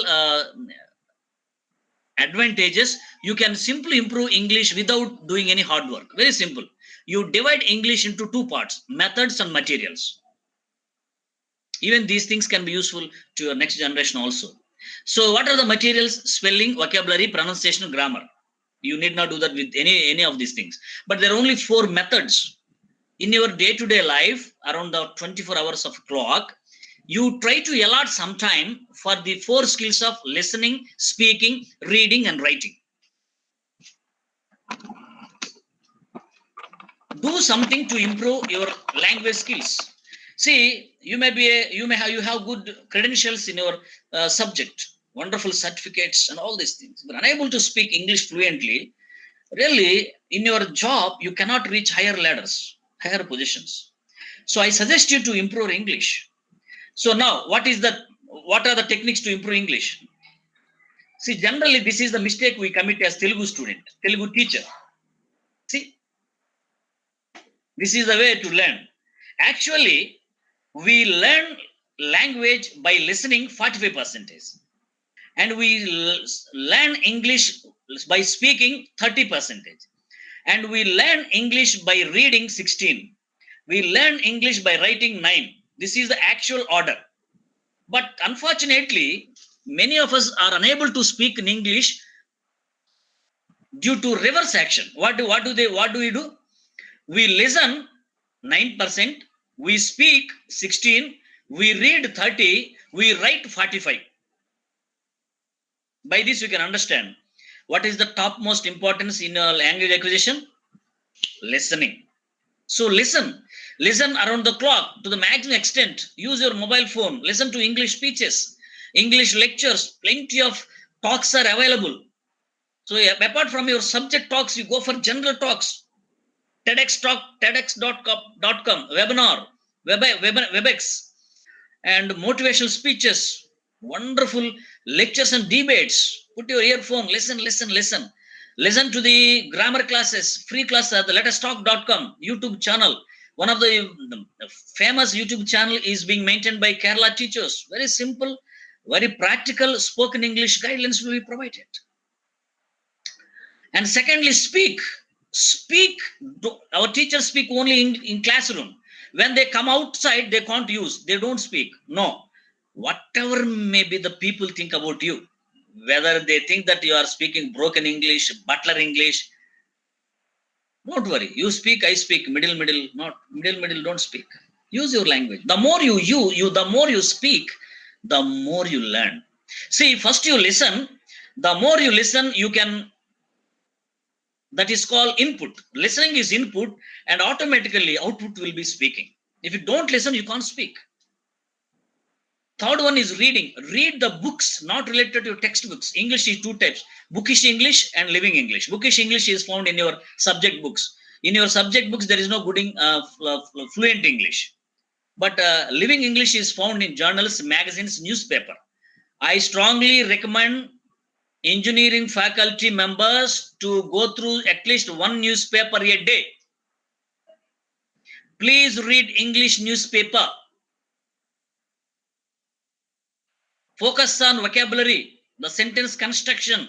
Be in touch with the day-to-day vocabulary so that you can use beautiful words with your students. You can mesmerize the students. You can attract the students. And they also follow your tradition. They will become good learners in English language. And finally, write. Indian students are very good in writing. They're writing pages together in examinations. That's not our problem. Only is listening, speaking, reading. If you want to be a leader, you must be a good reader. All the knowledge learned for 40 years or 50 years, 60 years, or simply invested in a small book called in a 100-page book. If you read that 100-page book, the entire wisdom of an individual will come to your mind. How great!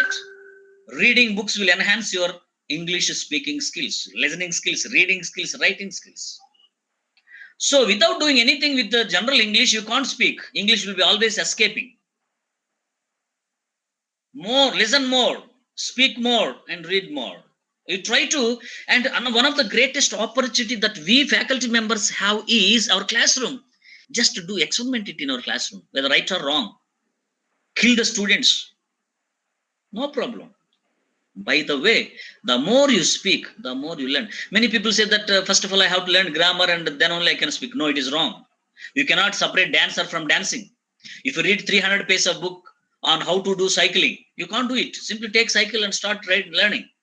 How to swim, you read 100 pages of book. If you can't learn, simply go to the water pool and just simply jump into the water. Automatically it will come. Learning comes by practice. Learning comes by practice. The more you learn, the more you speak, the more you learn. Again, I want to clarify one doubt. One of faculty members was asking another day, sir, what about English? Am I able to speak fluent English? Hello. You need not to speak accurate English. There are two types of Englishes, accurate English and fluent English.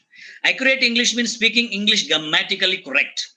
But whereas accurate, fluent English is speaking English fluently, speedily, with some mistakes, no problem. Other than English language people like you can speak fluently. Commit some mistakes, no problem. Nobody cares. Whether you make sense or not is important, rather than grammatical errors.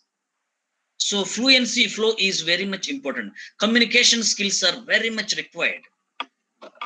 Communication skills. Now, posing communication skills are very, very important. So as a teacher, you must be perfect in communication. Secondly, in interpersonal skills, we have managerial skills. We have leadership skills. We have already discussed, see, we should establish a good model to the students by being good leaders. What is the difference? Managers light fire under people, leaders light fire in people. See, as especially computer science engineering people, we have special role among engineering faculty. You are the people who directly generate, produce software engineers nowadays. You are sending the charismatic, dynamic, young and powerful promising software engineers to the industry. They learn all the manners from the faculty members in the college environment. That will be remembered forever. So, light fire in them. Prepare them. Just one smile will help them. Don't be hurly-burly with them. Don't criticize them. Don't attack them. Just smile. Just be friendly with them. They learn beautiful things. When I talk to the managers, I get the feeling that they are important. See, that is the difference. When I talk to a leaders, I get the feeling that I am important. When you talk with the students, can you make that they are important? Some faculty members always try to focus on them. No, as long as you focus on yourself, you can't do anything. Try to focus on students. This is a 21st century learning formula. So nowadays, it is your responsibility to create a student-centered classroom, a learner-centered classroom. If the students are always focusing at you, they're fed up. Can't you focus on them? Can't the students learn on their own? Can't they learn something by interacting within themselves? Do that. That is the nature of a good leader. Think creatively, plan accordingly. They will become powerful learners. They will remember forever. Make your class fun.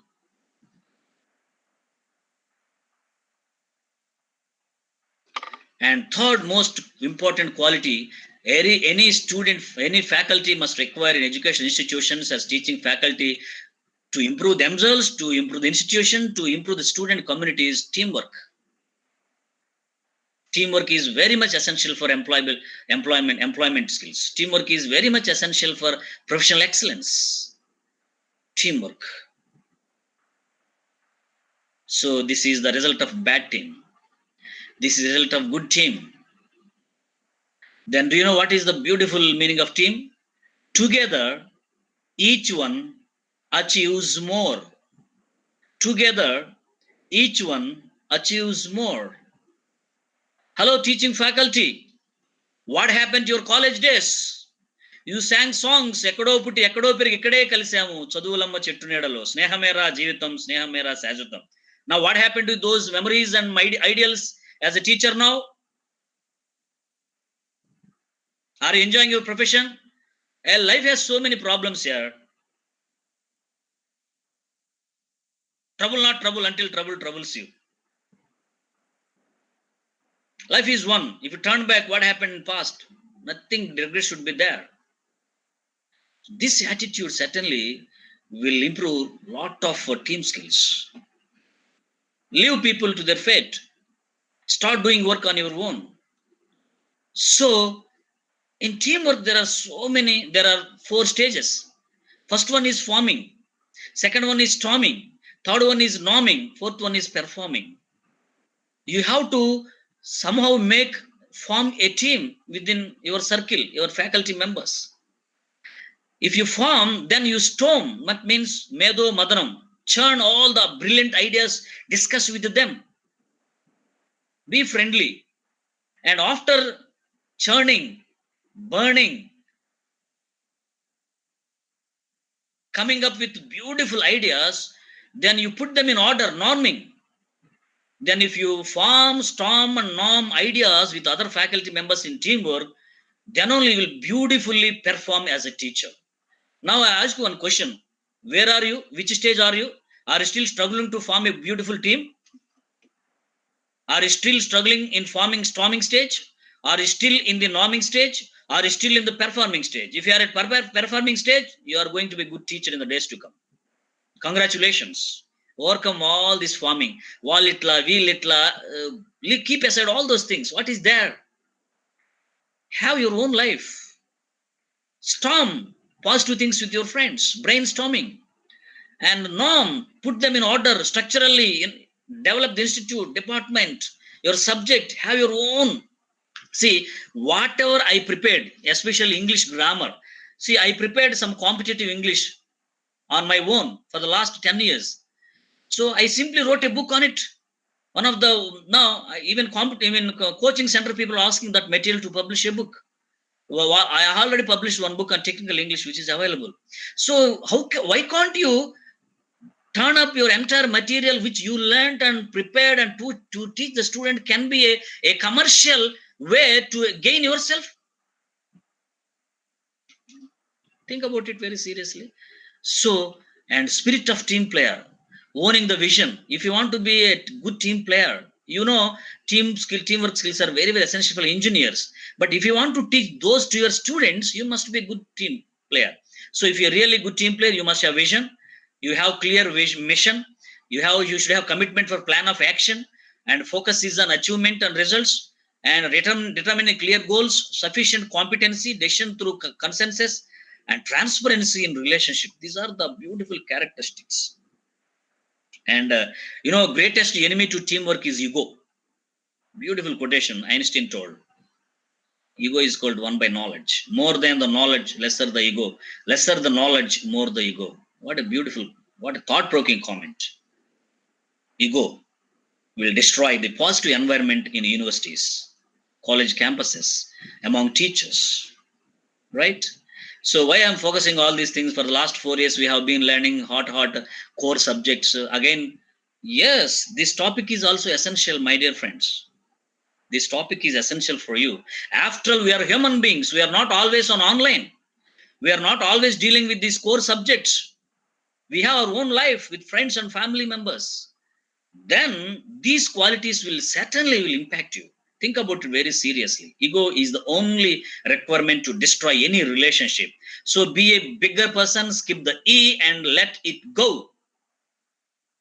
Then ego will evaporate.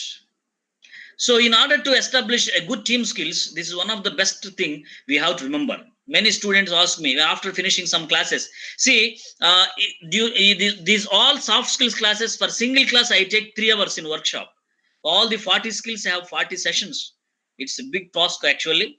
Whenever the company people and university people and college people ask me to teach certain skills, that skills only I'll teach.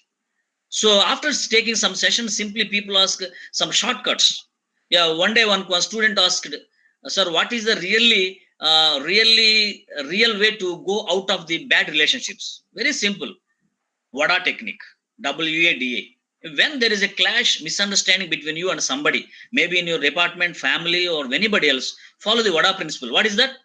We agree, disagree, agree. We agree that we are friends, but I disagree with your opinion. Disagree with the opinion, agree the friend. That is the beautiful thing you can. Don't take any idea to your heart. Love as your friend, like as your friend, but you disagree with your opinion. Keep the opinion and person aside. You will see the beauty of relationship. Now, negotiation skills. One of the interpersonal skills is negotiation skills.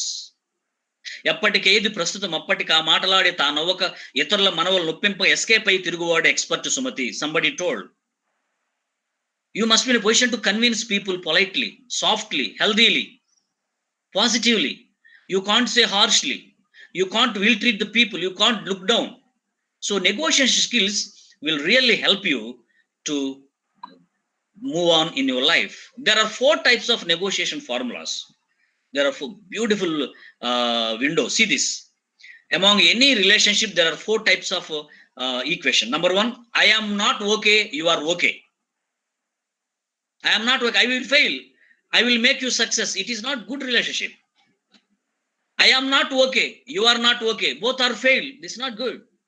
I am okay, you are not okay. This is not also good. It is selfish. But what is the real negotiation? I am okay, you are okay. First one is lose-win. Second one is lose-lose. Third one is win-lose. But fourth one is the best formula in our day-to-day relationship. Win-win. Win-win. So shall we follow this formula in our healthy relationships? Certainly you will become a good teacher. Many times we ask a big question. Why can't people understand me? We always demand that other people should understand us. You know, one of the best books in the world, personal development, 7 habits of highly effective people.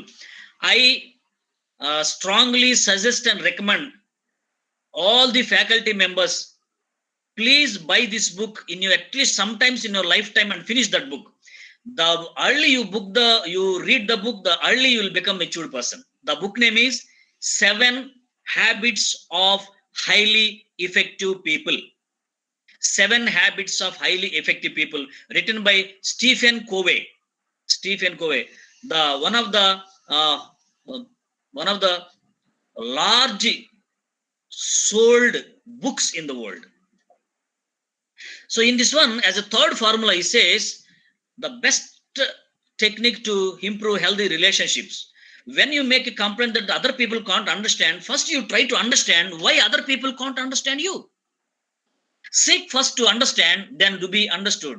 You try to understand why other people can't understand you. Finish. So this is one of the techniques. Amir Khan says maturity is not when we start speaking big things, it is when we start understanding small things. Wow.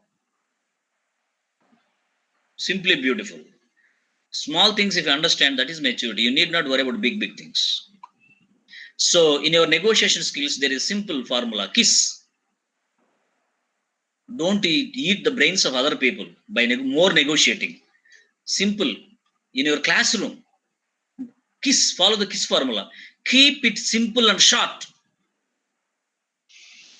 Keep it simple and short. Keep your classroom, keep your subject, keep your technique, shortcuts in your subject simple and short. Keep it simple and short. The more you use, the more you follow KISS, the more you save your time, the more you give to students.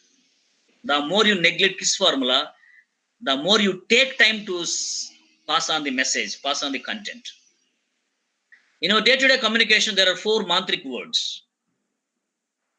As a teacher, you have to, in any classroom, any college environment, I strongly see that every student, every faculty member mouth should utter these 4 words. These are called 4 wheels to lead your life smooth.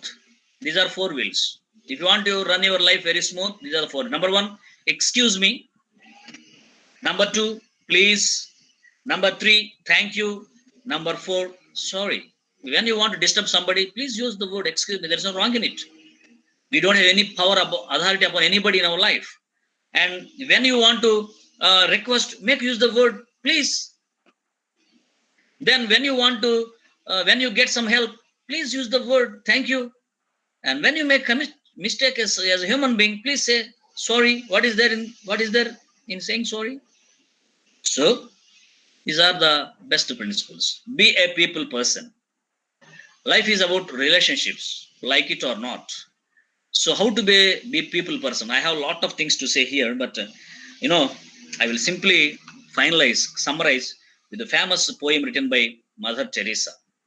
Very difficult, very easy to read and recite, but very difficult to follow. Friends, being people person means being student teacher. Being student teacher. Once again, don't be a teacher merely. Be a student teacher. Love the teaching profession. Love the students. So if you want to sow, this is a simple formula. Mother Teresa asked, what is secret for your success? You are trying to serve a leprosy one who is about to die when the blood and the pus is oozing from the wounds of a leper person with bad smell and stinching the nostrils of any human being who is approaching at least 10 meters away. But how could it possible to just simply you lay down him or her on your lap and simply you serve him? How could it possible? Mother Teresa replied, people are often unreasonable and self-centered. Forgive them anyway. If you are kind, people may accuse you of ulterior motives. Be kind anyway. If you are honest, people may cheat you. Be honest anyway. If you find happiness, people may be jealous. Be happy anyway. The good you do today may be forgotten tomorrow. Do good anyway. Give the world the best you have, and it may never be enough. Give your best anyway. For you see, in the end, it is between you and your God. It was never between you and them anyway.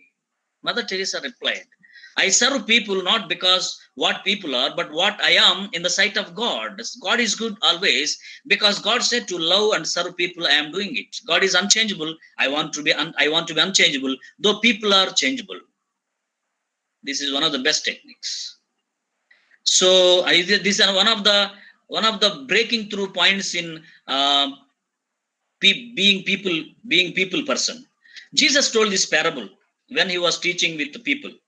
Jesus told one story. Jesus used to tell many stories about how to maintain relationships. This is one of the best corporate principles in personal development and motivation. According to the story, one rich man was going from Jericho to Jerusalem to Jericho. On the way, he was caught and beaten and stolen everything by the thieves. He was laying bare on the road, and his body is oozing the blood because of wounds, and he was crying and almost feeling the pain. Nobody was there. After some time, there comes a priest, a religious priest, and he sees this man, and he is very busy with these ablutions and the tradition and the practice and puja activities. He doesn't care. Oh, he is wounded. He is already he has become untouchable. So I don't want to touch him. He leaves away. And after some time, there comes a person who is actually enemy to his race, his nation. Actually, they are enemies to him, but still, he shows compassion on him. He approaches him, he holds him, and he cleans all the wounds, and he applies ointment, and he wears him new clothes and take him to the hotel and provides good food and treatment. And finally, he bears all the expenditure for all his treatment. Then Jesus asks, who is your neighbor? Jesus says, neighbor is the one who is in problem. Then he said, love your neighbor as you love yourself. That means love a person, help a person who is always in need. That is enough. Dear students, this is one of the best formulas. In this, according to this story, there are three people in the world. Anybody can be among these three. Even the people, the person who is participating in this workshop also can be one among these three. There are three types of people. Number one, thief mentality. What is their philosophy? Yours is mine. They always loot other people. Number two, priest. Mine is mine. Selfish. They are not lesser. They are not greater than thieves. They are like thieves. When other people are in need, if you don't respond, you are also like a thief. And who is the best person? Samaritan. His formula, his philosophy of life is mine is yours. That's why, based on this formula, this story, there is a beautiful idiom in English was originated. Good Samaritan. Good Samaritan is a person who follows the philosophy that mine is yours, and I am here for your disposal to this last minute of your service. So this is one of the best techniques. So if you want to improve all these communication skills, leadership skills, managerial skills, teamwork skills, negotiation skills, and being people person, there are some basic principles you must remember. Number one is respect human beings, because human dignity is more precious than prestige. If you respect yourself as well as others, that is the first formula. Dear friends, second thing is try to understand what are the values. As we are discussing this many topics in this workshop, professional ethics and human values are very much important, especially when you talk about internet security and all these things, hackering and all these things. Lot of things come under this topic called values. So what are the values? There are two types of values: intrinsic values and extrinsic values. Extrinsic values are the values that we attribute to something which are not actually valuable: money, gold, profession, qualification, status, beauty, achievement, havings. But actually, by nature itself, some things have values. Those are freedom, equality, non-violence, worth of life, dignity, sexual purity, earning property, and commitment and satisfaction, employment, professional excellency, serving student community. Those are intrinsic value. If you pursue these intrinsic value things, then your value will come. Those who deny freedom to others deserve it not for themselves. A quotation given by Abraham Lincoln. So this is the India where India is stretching towards lot of crisis. Miss India, Mrs. India. There are 80% of the people who do not have to eat properly. There are 20% of the people who eat and have problem of digestion. So when I see the student faces,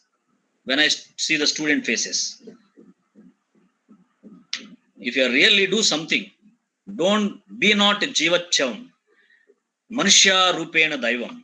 Be helpful to the extent possible, but first help yourself. As a teacher, you should realize your duty. So finally, character is power. Many students ask me, what is character? Before doing anything, if you question these things, then you are doing right. That is a symbol for character, right character. Before doing anything, if you question, is it truthful? Is it honesty? Is it integrity? Is it needed? Is it kind? Then you just think twice and do something, then you have good character. Right? So now, yes, now let us come to non-verbal skills. What are the non-verbal skills? How to exhibit those non-verbal skills in classroom? I will explain. I will close this session. Let us go to the main. Yes. So we have already discussed verbal skills: listening, speaking, reading, and writing. Now, as a teacher, how to present your body in the classroom? We have 10 minutes time. I will wind up. Exactly. Non-verbal skills are very much required as a faculty member in classroom. So what do you mean non-verbal? What is verbal? Verbal is speaking something through some signals. There are some signals. There are some symbols. Reading, writing, letters are there, sentences are there, oral tradition is there. But whereas without speaking, we speak. Without writing, we write about ourselves. Without reading, we read about others. So without speaking, reading, writing, if you communicate something message to other people, that message is called non-verbal message, non-verbal communication. There are 1, 2, 3, 4, 5, 6, 7 types of non-verbal communication in our classroom. If you want to be a teacher, you try to have idea about these things and try to practice it in your classroom. Certainly, people will respect you. Number 1, body posture. The way you stand in the classroom, the way you sit, the way you walk. So standing near the blackboard is very important. You must be in a position to stand and weighing the trunk equally on the 2 legs. Some people stand on single leg. That's not right. Then there should not be gap between 2 legs more than half feet. Some people stretch their gap between 2 legs more than 1 feet. Awkward. Not less than half feet, like soldier. Not accepted. When you stand, see that where you have to keep your hands properly. Some people, when they give lecture, they make some normal movements. Some people make some abnormal movements. They make some paper balls in the classroom. They throw on the students. Figuratively, not exactly. They break the sticks. They try to dig out of their stomach and distribute to the students. They use repeated words. Okay, it is that. Okay, that is okay. Okay, now are you okay? Such kind of words. So the right way to keep your hands is around abdominal area. Put hand in hand, and when you want to make a positive, move right side. When you want to make a negative point, move left side. When you want to start a class, move little bit, bend forward. Good morning. When you wind up the class, at the end of the class, you bend forward and move back, saying thank you for this session. So the way you stand on the dais, some people stand at the edge of the dais. That's not accepted. Some people don't move anywhere. Simply they stick on to the lectern. Some people move the entire class when they speak. When you are giving a lecture, you should not move on the dais unnecessarily. No movement should be necessarily. No movement should be done unintentionally. Every movement should be done intentionally. So if you want to write something on the blackboard, don't turn totally to the blackboard. Don't never show your back to the students. Never show your back to the students. Never pick up something which is fallen on the floor by totally bending. Sit and take. Don't bend. When you stand, when you're writing something, stretch your right leg front and left leg back, and you just maintain the same movement up to the end of the blackboard. Then you simply come back. Don't turn. Totally turn and show your back. And don't sit in the classroom. Don't approach the student very near than 1.5 feet. So this is all what we call body posture. And when you are making gestures, still explain the things. When you write something, you write board on the board. When you don't write, you can create a virtual board in the air. You can show your fingers point number 1, 2 fingers point number 2. If you say something is wrong, make into mark. Something is right, put tick mark right. So in that way, you can create a virtual board in the air. Beautifully can attract the students. And gestures, don't make unnecessary gestures. Always adjusting hair and pulling and picking, making unnecessary sounds and all these things. And eye contact. Eye contact must be maintained by every teacher with all the students. Eyes are most beautiful things in this world. You can speak beautiful things, you can speak ugly things in this world. Eyes are the windows of the souls. So look into the eyes of the students, you have to speak in the classroom. They respect you like anything. They respect you. If you look into the eyes, they will fear to you even. And facial expressions, fourth one. Face is the index of mind. Your face must be always happy.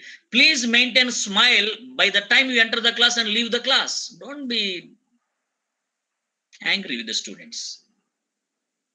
Smile costs nothing, but buys everything in this world. A smiling face will ignite the class. The smiling face will motivate the students.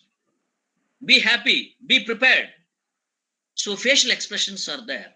And appearance means dress code. My dear faculty members, teach good dress code by your dress code. We wear dress for ourselves 50%, we wear dress others for 50%. Don't dress only for your purpose, people can't see you.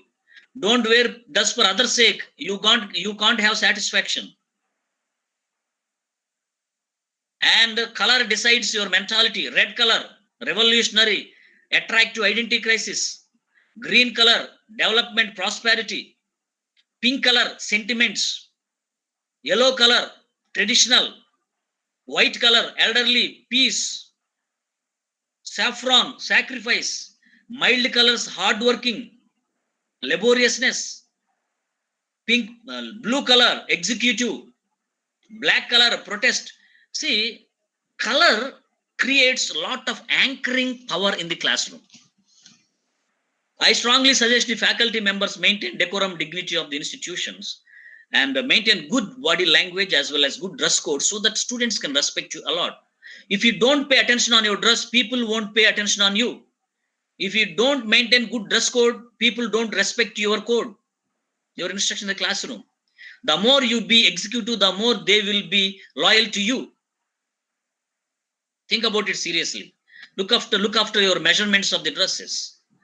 And what type of message you are sending. What's on your body tells what's in your body. And next one is space distance. The way you maintain distance. There are 4 zones. 12 feet, social zone.